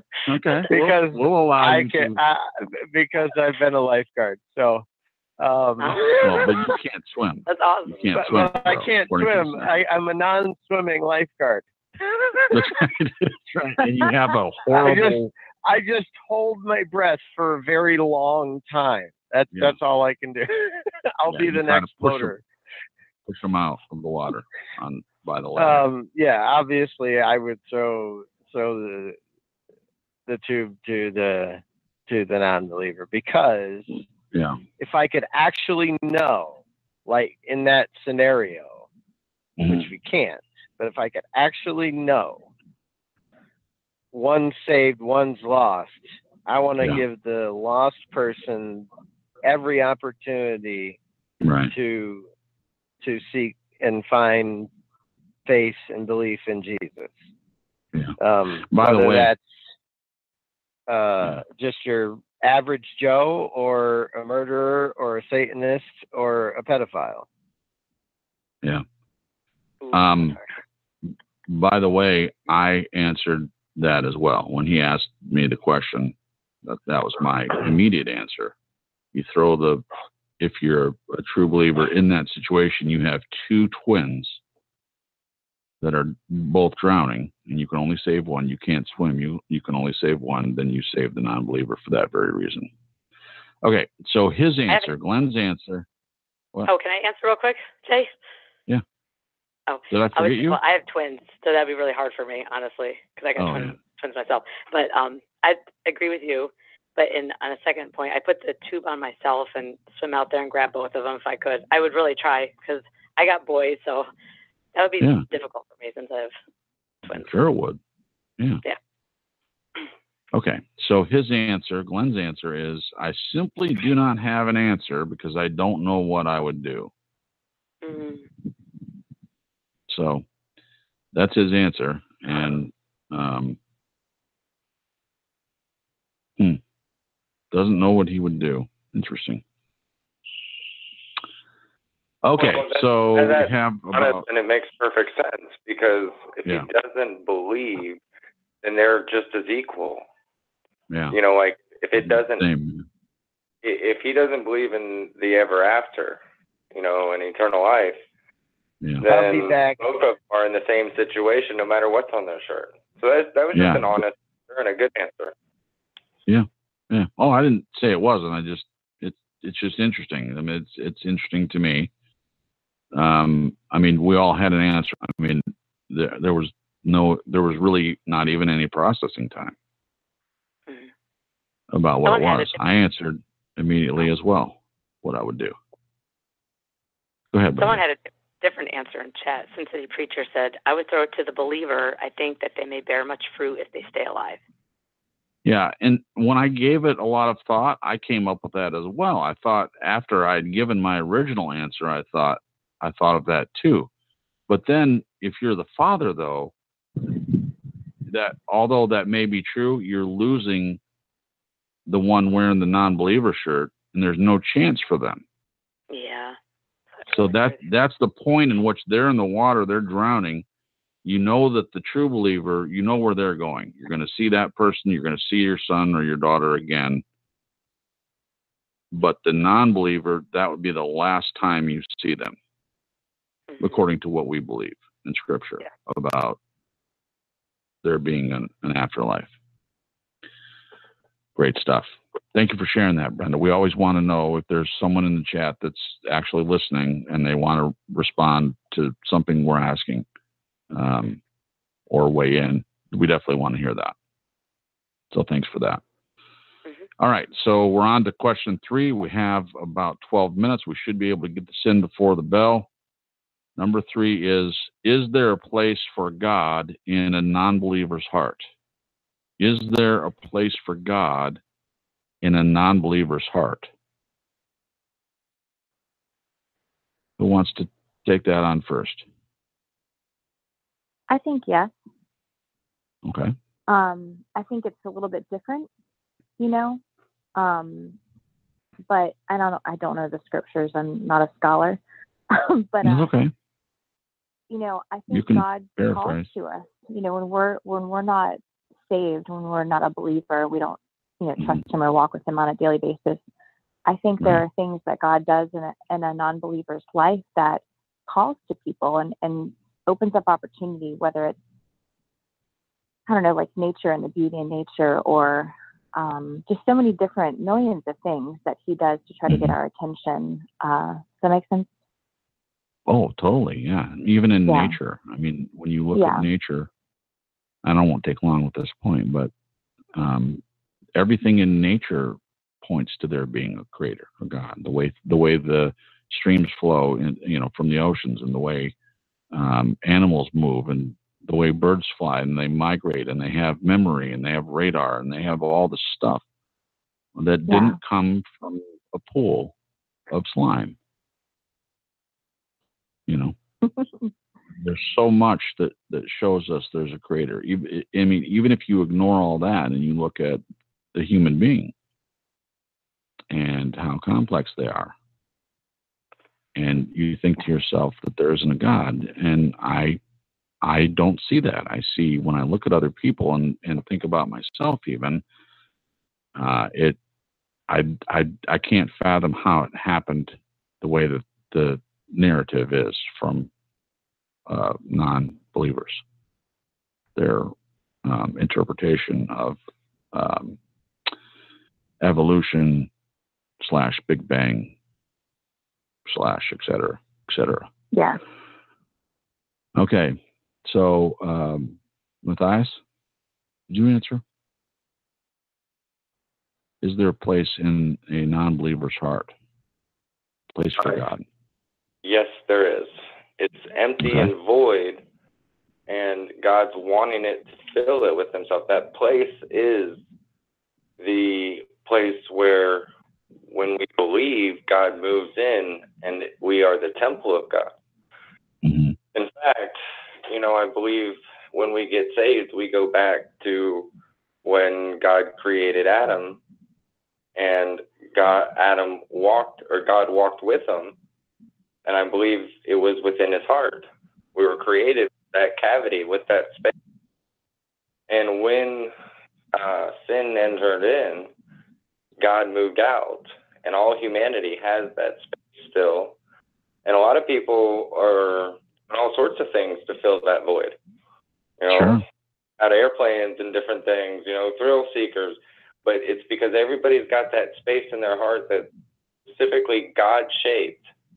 And they're split, but they just haven't turned to the Bible for it to be so. So yes, they do have a space in their heart for God, no doubt. Yep. Fantastic. Anyone else?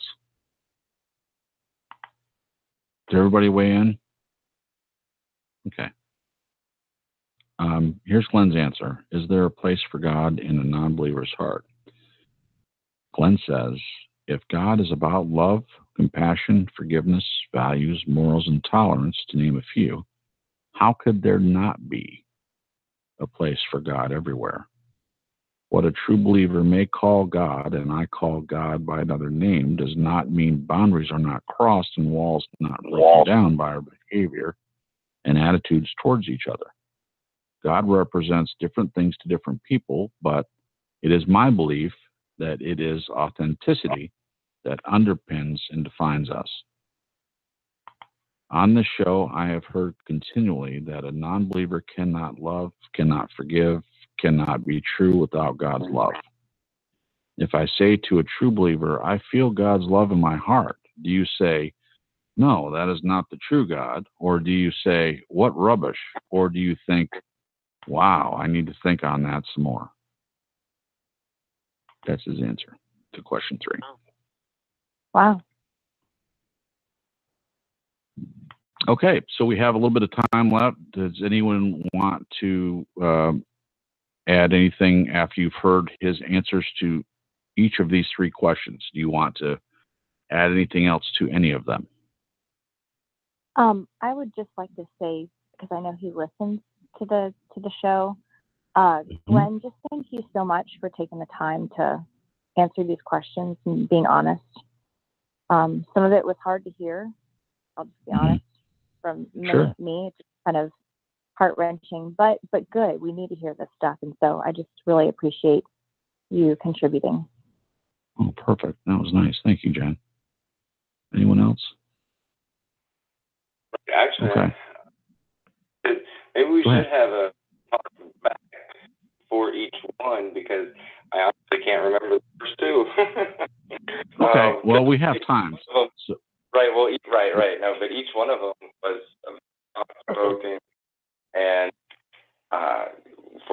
what it helped me with is, you know, because I am speaking as if it's only believers speak. Right. We're defining things such as love. You know, of course, unbelievers can love. Is that the world defines love? There's no doubt about it. You know, but the way that God defines love is different. You know, the things I used to do for my daughter, as loving her by buying her every single that there was, not disciplining her because the world's not supposed to, letting her watch all the TV shows that are out there, that, you know, like just doing everything that the world said because trying to give her.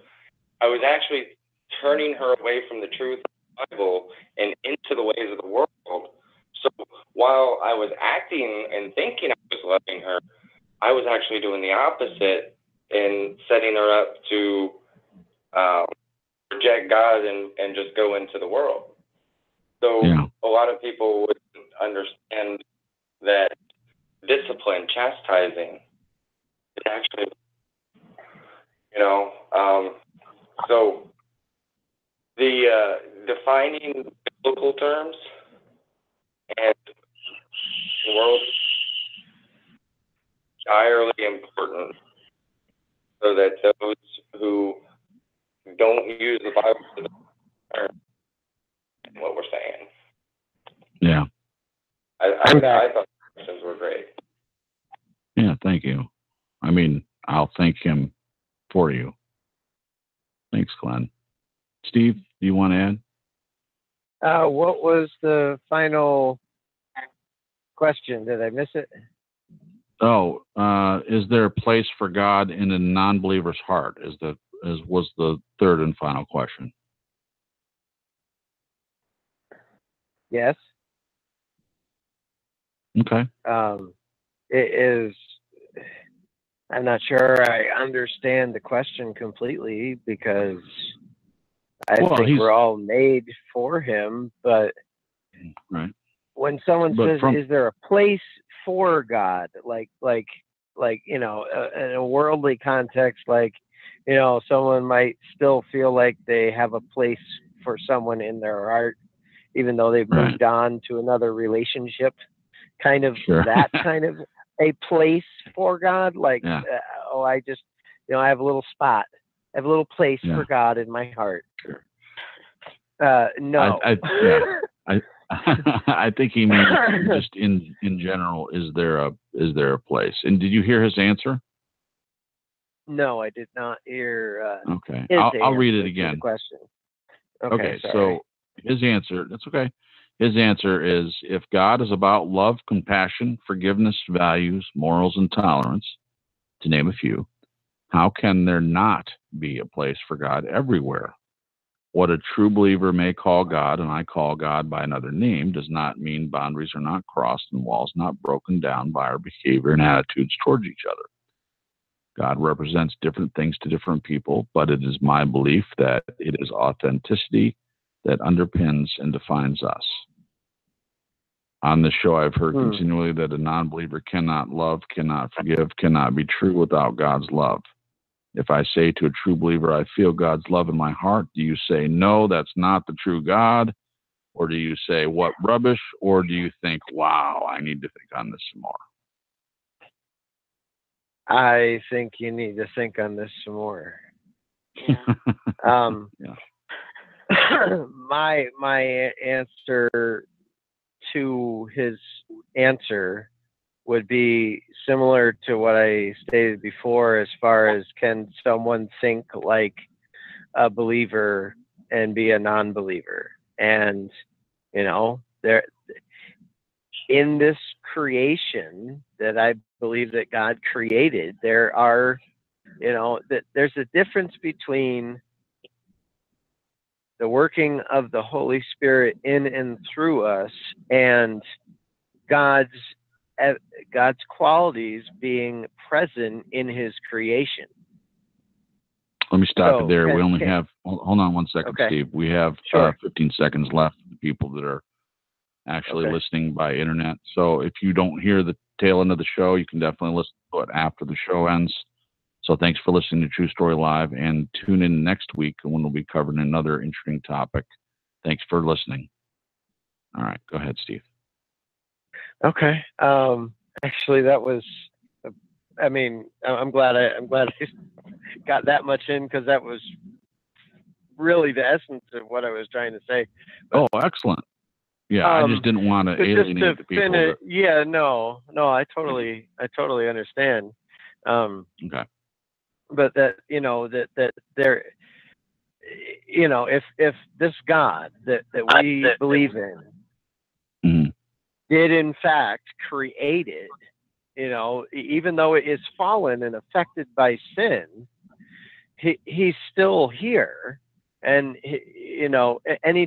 when you look at any type of artist and they create art of any kind, whether it be music, pottery, paintings, photography, music, movies, part of that artist is expressed in their art. Yeah. So in saying that, I'm saying, God's love, God's mercy, God's grace, his compassion, his justice, his all these qualities are still present, but are they in full capacity dwelling in a non-believer? No, but they're still there. That's why we have judges. That's why we have, people that run homeless shelters that aren't saved. That's why we have successful marriages in non-believers. That's why we have all these things, because they can have some amount of it, and there's some of that is just a practiced healthy lifestyle, and wanting to do good for other people. That's present in God's creation because he created it. Right. There's a difference between that and when the Holy Spirit works in and through us, to where someone is literally encountering God as we talk and serve and help and all that kind of stuff. I mean, it's a difference that I cannot describe. I can't quantify. I can't put actual words that would make it make sense. But to round it all up, that yes, those things can still be present, but not in the way that God would want in a believer. And that I believe a true believer who's walking with the Lord day in and day out, ever growing, is going to personify way more often than someone who has it innate, just being a part of his creation. Yeah. Yeah, that's good. All right. So that's the first time we've done anything like that, really, on the show. Do you guys think it worked or didn't work? I think it was great. Yeah, Fantastic. I agree. I think it's really easy and comfortable to get together and agree on things and talk about things that we all understand to a degree. But, I think God wants us to get uncomfortable sometimes. And I'll be the first to admit that I don't like it. I don't like being uncomfortable. I mean, I do, but I don't. You know what I mean? I do, actually. I do actually know what you mean. But I think, and I guess maybe it's our flesh that just likes to be comfortable. Excellent. Well, we'll probably do something like that again. We wanted to try it the first time and kind of see how it went and whether it sparked more conversation or if it seemed to. It also, from my perspective, it was good to ask or hear from a non-believer perspective. I think it humbled me in some ways, just hearing what one non-believer thought, in a non-attacking way. He was very concerned that it was too much. The questions were phrased in a way that people would go on the defensive rather than really paying attention to what the questions were. I don't think that any of you did that. There wasn't any knee-jerk reactions, and tempers didn't flare or anything like that. Yeah. But one more thing, he didn't want them to just be all softball questions either. So I think for first time out, they were appropriate for what we're using them for. Go ahead, Jen. What was your comment? I was going to say I'm pretty impressed with his ability to be in the position he's in with his perspective and have listened to all of these shows and share with us his thoughts of what he's been kind of gathering as he's listened. And hasn't come on the show and gone off on us or something, you know what I mean? That says a lot about him and his character, Well, the fact is he does have character. The thing is that he when thinking about God, he's the one that said, I think I brought it up on another show, that he really, it's not that he hates God or is angry at God or anything like that. It's that he doesn't feel like he has need of a God. He's pretty happy with his life. He's a pretty nice guy. He's got, a wife, and he's got grown kids, and, he lives in Australia and has a decent job. And, just like all of us, he has some frustrations out of life, but generally speaking, he doesn't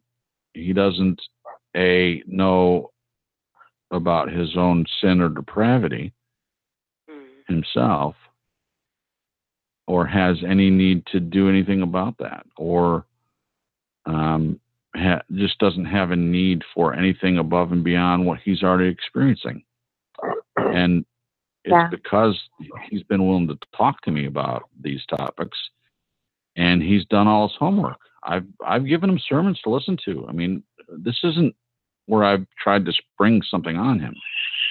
We talk about this all the time, and because of his willingness is the reason why we're able to talk about it. I've never met any non-believer before him that was willing to talk about it and not end the relationship when I make the points that I make sometimes. I mean, I do it out of love, but when you're bombarding someone with why you're a believer, and you send them sermons to listen to, and he actually listens to the sermons. I mean, it's the best that a true believer can hope for in proselytizing to someone.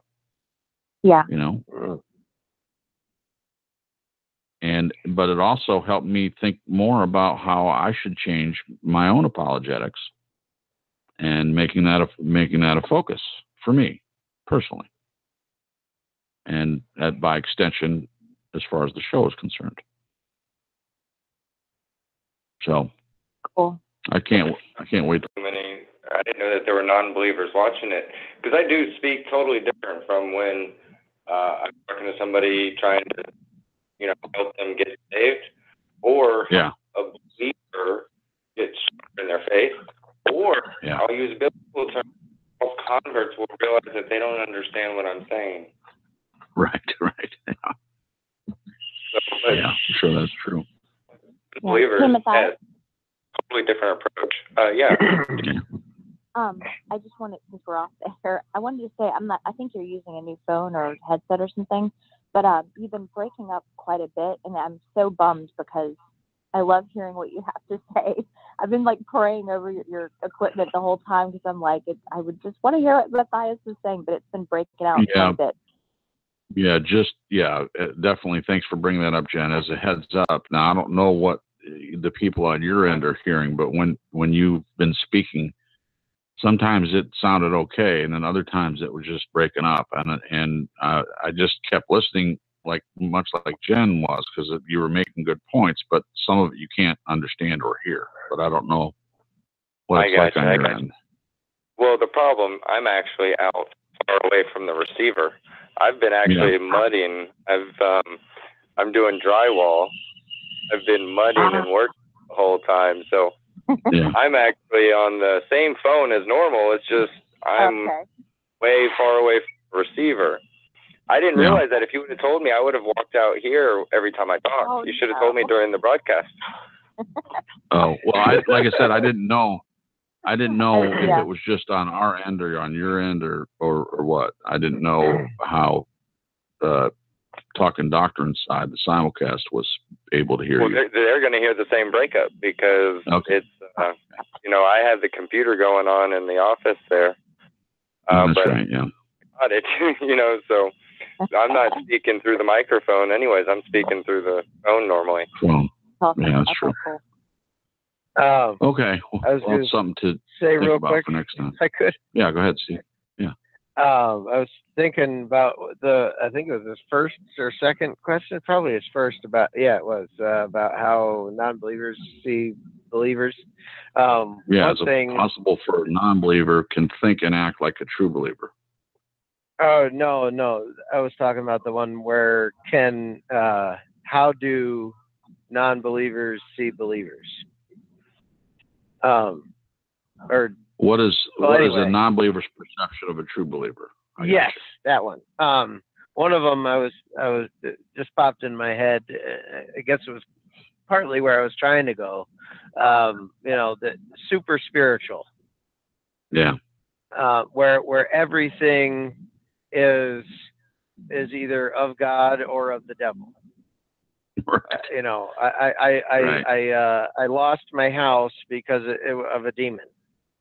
Yeah, totally. Or my kid, to get you out of your home. My kid won't listen to me because he's got a demon, or I lost my job because of the demons in my boss. No, you lost the house because you didn't pay the mortgage. Your son's not listening to or doing, behaving because all you look at it is as the spiritual nature when he just wants to be loved and accepted for who he or she is. And you lost your job because you kept showing up to work late. Yeah. And that sometimes, you bounce the check, not because you didn't speak in tongues properly over it when you put it in the tithe, but it's called insufficient funds. That's the translation of the tongue speak. Yeah. Yeah. Them are the bricks. Them are the breaks. I heard this saying once, you get deep when you should get disciplined as far as, people like that are concerned. But, that's oftentimes how a lot of things are, a lot of believers are seen. We're so spiritual. We're so focused on the spirit that we're ignorant to reality and things like investing and, savings and being disciplined and diligent in your work and, just basic human decency and treating people right and loving your, taking time with your kids and stuff like that are, we find these principles in the Bible of how to, act and think, but, so many times those are just often common ideas and things that everybody thinks this is just how you should act if you want to be successful in life, if you want to do well in life. It's not, sure, there is some spiritual connotation, but, a lot of it, I think that's something that turns people off is when you get so spiritualized about everything. Oh, that's true. Instead of even just dealing with reality. You don't pay the mortgage, you're going to lose your house. It's not a demon. Yeah. Yeah. Or, some of it should be common sense, but it's not. You got into a car accident. It wasn't a demon. The other guy was texting and driving. It's not your fault. It just happened. It could be a demon. It could be. It could be the text, the AI texting demon. Yes, but I think there's a balance too, and I think this is where where discernment comes in.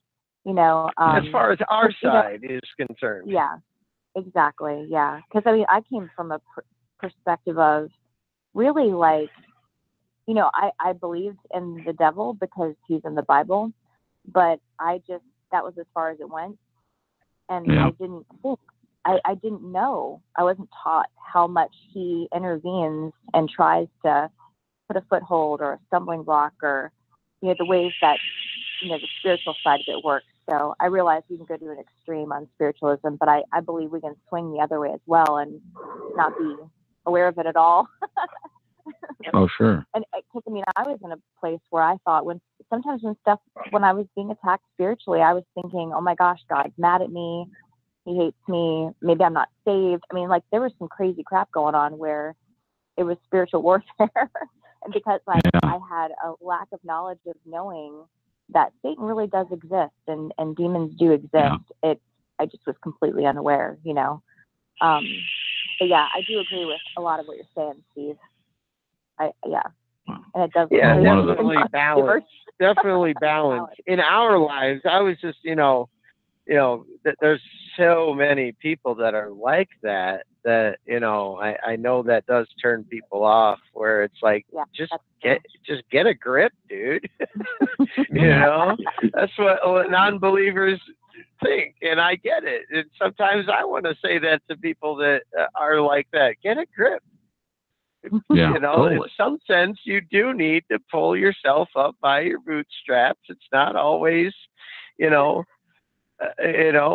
demon. It's not always something that you need to pray over. You know, you don't need to pray over, should I wear the red suit or the blue suit? And I say suit because I'm not, I would say dressed if I was a woman, but,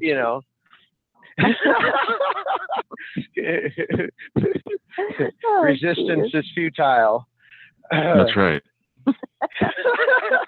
That's right. But, I mean, that yes, obviously God should have our first and foremost,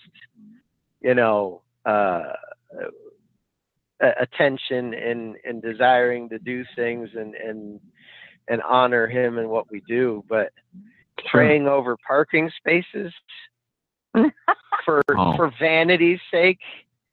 Yeah. I mean, that's the kind of stuff I'm talking about. That's okay. I got a space close to the mall. Thank God. I agree with you. Praying for God to lead you to, a specific parking space to or to lead you and guide you towards people that you can have a conversation with and open up with the gospel, and that's different. Yeah. That's the kind of prayer I would want to be praying. I hear you. Go ahead, Matthias. Away from praying without ceasing. I will pray for a part, especially if I'm in a hurry and need to get things done. I'll pray that God keeps alive. Well, I don't mean that. That's all. For purely vanity's sake, so you don't have to walk far. Here's an example. That's what I mean. Yeah. So there was a guy in church when I was a teenager and way more irritated by things that other Christians said than I ever will be again now as an adult. I've a lot more maturity there. But there was a guy that would constantly say, after everything he said, he would add God willing. And I mean, like, if we're at church and we're going out to eat after church and we've made plans, he would say, "Is that you, Brenda?" Yeah. Did she just hang up? Okay. Yeah, her phone, she wasn't even on here the whole time, but yet her phone died. That's funny. I think your teenagers are on the lot. Yeah. So he would say, "God willing." So if we were at church, we planned on going out to eat somewhere afterwards, and we picked the place. So he would say, as he got into the car, "Okay, meet you at Pizza Hut, God willing." We're 10 minutes away from the Pizza Hut. Yes, some catastrophe could happen to him on the way to the Pizza Hut, but He said he was going to the Pizza Hut, so we'll assume that it's okay with God that he go to the Pizza Hut. I mean, just like everything that came up, he would say, God willing, and it used to really, really bug me. And I'm careful how I say it. If I say God willing, I want it to be something that I personally feel that he would want me to, accomplish. God willing, I reach non-believers tonight with the show, or God, meaningful things, not I'll meet you where I know that we're going to have pizza together, God willing. That's my example. I get where you're coming from, but also, I mean, I say Lord willing a lot, or if the Lord wills. But the reason why is because, that's one of the things Paul said. I'll come and see you. It's not every situation, Matthias. It's not every situation in your life you say it. Like, I'm gonna go use the bathroom, God willing. I mean, you're walking up a set of stairs, and yes, something could happen to you. But you're not going to say, God willing, I'll talk to you in a moment when I come downstairs, honey. God willing. Right, exactly. Yes, yeah, I gotcha. But if pizza 10 minutes away, I probably wouldn't. But if it's something like, hey, I'll see you next week if the Lord wills. Yeah, sure. That's next week. All kinds of bad things could happen. That's a long time away. Yeah, that's a week. Yeah. Oh my gosh. Yeah. You could be hit by a meteor if the dome wasn't there. I mean, you could be smashed by aliens if there wasn't a dome. There's your stars falling. There's stars falling from the sky, meteors that are not part of the firmament. Yeah. Anyway, if the firmament is solid and not the vapor surrounding the cosmos of our planet. Right, Steve. Yeah. It is not a vapor. It's not. It's solid. It's solid.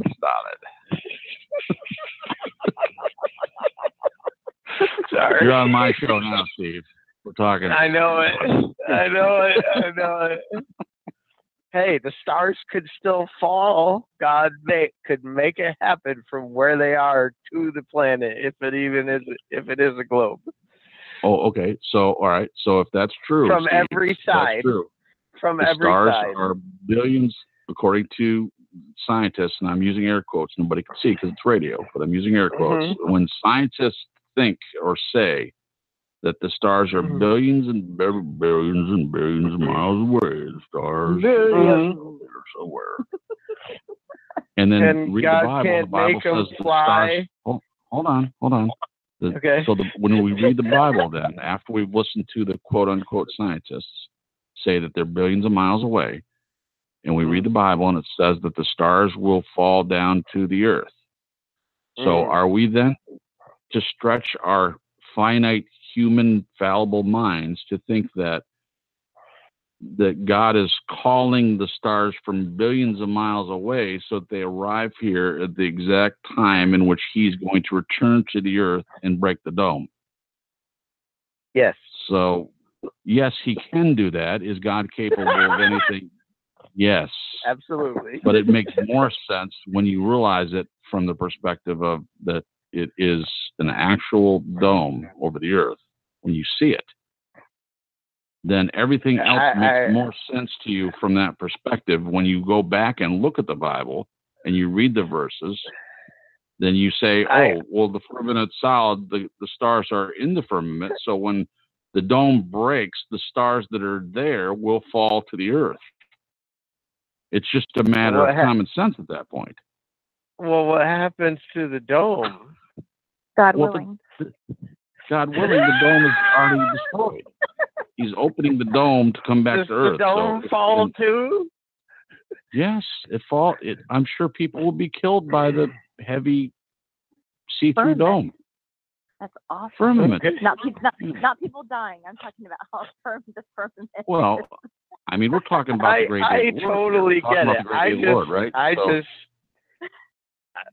I totally get where both sides are coming from on that particular issue. Well, we all do. To me, the idea that God would have if it was around Earth and like you were describing, that to me is more descriptive of the awesome power and majesty and capability of God to make that happen versus, let me just break through this little dome here. What about the construction of a dome that's the entire circumference of the Earth? He made a dome that fit on top of the whole. That's pretty cool. But to me, that's like more finite mind thinking concept than looking at God as infinite, all-powerful, beyond knowing, beyond finding out. He's still beyond knowing. We're still going to have to take an eternity. I just don't know. We still got to talk about it. It's all good. Yeah, we'll talk about it. It is either way, I can see God working it out. Either way. Yeah. So. Yeah. Well, the thing is, you have to remember, Steve, that so I just believed this. I just saw this last year. So for me, it hasn't been that long. But when I saw it, I was not working, so I had a lot of time to be able to really look into it. And if I hadn't been in that situation, I don't know that I would have ever seen it. I would still be like most other believers out there. I would have believed completely in God, but I would have believed what science told me about what the Bible said. I would believe that it was metaphor and analogy and not literal.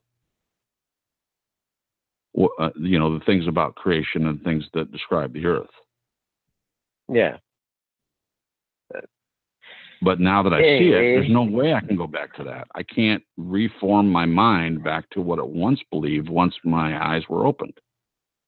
Okay. And other people have a similar problem. You can't go back to it. Yeah. I hear you. So, like with the other statement, with the whole prayer thing, I just wanted to say, I'd rather in praying without ceasing.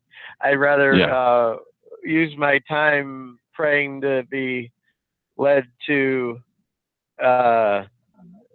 find time in those panicked moments of being in a hurry. Excuse me, to be able to say, hey, give me a call or forward to this person instead of parking space. But I have been given a parking space before. Yeah. Well, maybe you're just a better. And I have prayed for that back in the day, but I don't know. Yeah. I'm not high. I'm tired. To the chat room. Yeah, you're Slack happy. Oh, they asked if you were. Oh, in the chat room. Yeah. Is Steve high? No. No, that's just Steve's personality. Yeah, I used to get high. Maybe it's residual effect of that it changed my brain chemistry. I don't know. You have bong brain, Steve. You have bong brain. How about it? Yeah. All right. Let's wrap it up, guys. So, great show. Thank you very much, Jen. As always, thank you for being with us. And Steve, thanks for calling in. You're welcome to call anytime. You definitely added a lot to the show tonight, especially since we had a larger panel to answer some of the questions from my friend Glenn. So that was very helpful. Thanks again, Matthias, and for everyone in the chat room over at Talkin' Doctrine. Appreciate you being there and for being part of the new segment that we're having here on True Story Live. And if you have any more comments, please pass them along to Matthias so that you can get them to me. That'd be great. I don't know that anyone has my email, but I will give my email out if anyone wants to send me an email directly. In care of True Story Live. I don't have a specific email for True Story Live itself. I did, but apparently I didn't use it enough and it was deleted. So my email address is jcrips1969@gmail.com. If you have any comments or questions about the show, please give me an email. If you have any personal things for me, I'm more than happy to respond to anyone that takes the time to send me an email. I don't know what we're going to talk about next week, but we'll discuss that, and we'll come up with something fairly soon. Because with this new segment, Glenn has asked for, a couple of days at least to think about what questions he wants to ask. Now, before I say goodnight to everyone, does everyone feel like the 3-question format works to be able to have the first hour to kind of talk about a subject or talk about other things, and then the second hour to do the questions? You feel like we could squeeze more questions in there, or does 3 work? I think 3 is good. Yeah, we don't want to bombard the time and not be able to give full answers. But I love the setup and the idea and being able to go have kind of that back and forth feedback from a non-believer. It was great. I think that's the true definition of apologetics. Yeah, I think it's good. Anyone else? It's awesome. Okay. I love it. All right, guys. It was great. Go ahead, guys. So I hope that we can do that more often. I like the 3 questions. We got to the point to where I don't think we can do more than 3 questions. Because we got right down to the last. We sure did. We used up every bit of time of the show, too, without having to extend things or try to think of ways to... Not that that's ever been a huge problem. Even when we're all just talking and there's no one answering any questions, we always fill the time. But I'm just saying it seemed like it worked almost perfectly. Yeah. Thank you, guys. Chris, I just wanted to say thank you for, doing this and just even, I don't know, this is just really good. I really like it, and I just appreciate you reaching out to Glenn and getting the ball rolling with this. Oh, totally. Yeah. Okay. Thank you, Jen. Thank you again, everyone, for being part of True Story Live. And I wish that each and every one of you has a great week, God willing, and we'll return next Sunday, Lord willing, for another episode of True Story Live. God willing. God willing. Praise the Lord. Yes, definitely praise the Lord. Yeah, there's no mockery in that at all, guys. It's just we're just having a little fun there. But the way that I say things. Amen. All right. Thanks, guys. Have a great night. You too. All right. Good night, everybody. God willing. God willing. Thank you for using Blogtalk Radio. Goodbye.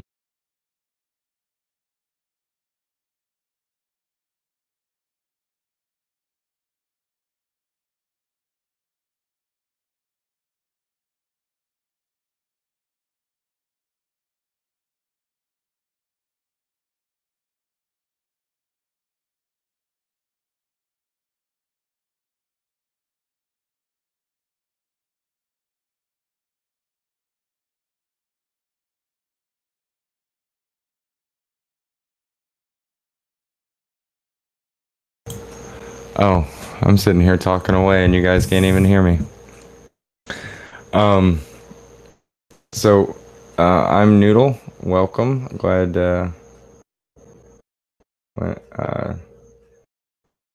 don't know exactly what you're just because if God is good. Yeah, I'm not sure. I hope you guys enjoyed the broadcast. I've actually got things going on outside that I've got to finish up before I can go to bed. So I've got Natalie. Yes, I did get your email. I meant to email you back today. It may not be till Tuesday. Depending on how busy I am at work tomorrow. But I will email you back tomorrow. Done, Muffin? I don't know what that means. I'm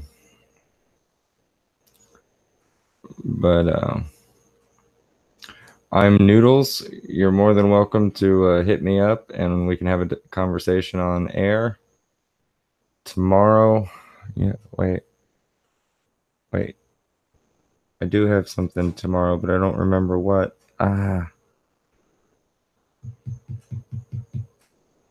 no. If anybody remembers what conversation I have tomorrow, please email me and let me know. Oh, I need my calendar. Oh, done muffin. No, I'm not done mudding.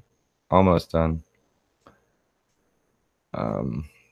But still got a bunch. No, it's not Milk Monday. It's not the first or third Monday. It was something else that came up.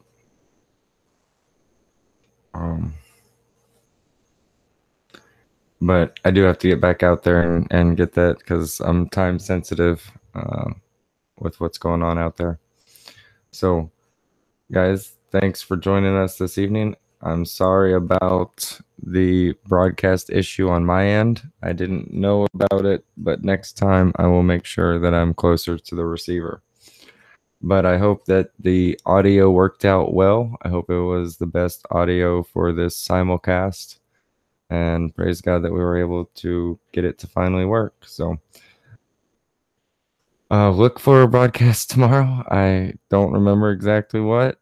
But if not, Tuesday, we have the Liberty Bible study. And when I'm done with the cottage, we'll get back to the daily reading. But Lord willing, we will have a good Bible study on Tuesday and Thursday. So, going to be talking with Kevin again on Wednesday. The Kevin the Catholic. So, there will be a part 2 to that if you guys want to check that out. And I'm Noodles. If you want to email me and join me for a conversation, that would be cool. All right. Well, everybody, I hope you have a great evening. Hope you get well rested. Stay healthy. Stay focused on God. Stay focused on His Word. And for those of you who don't know Him, I pray that you humble your heart and begin to seek Him. And if you ever have any questions, feel free to ask anytime. All right, everybody, take care. God bless.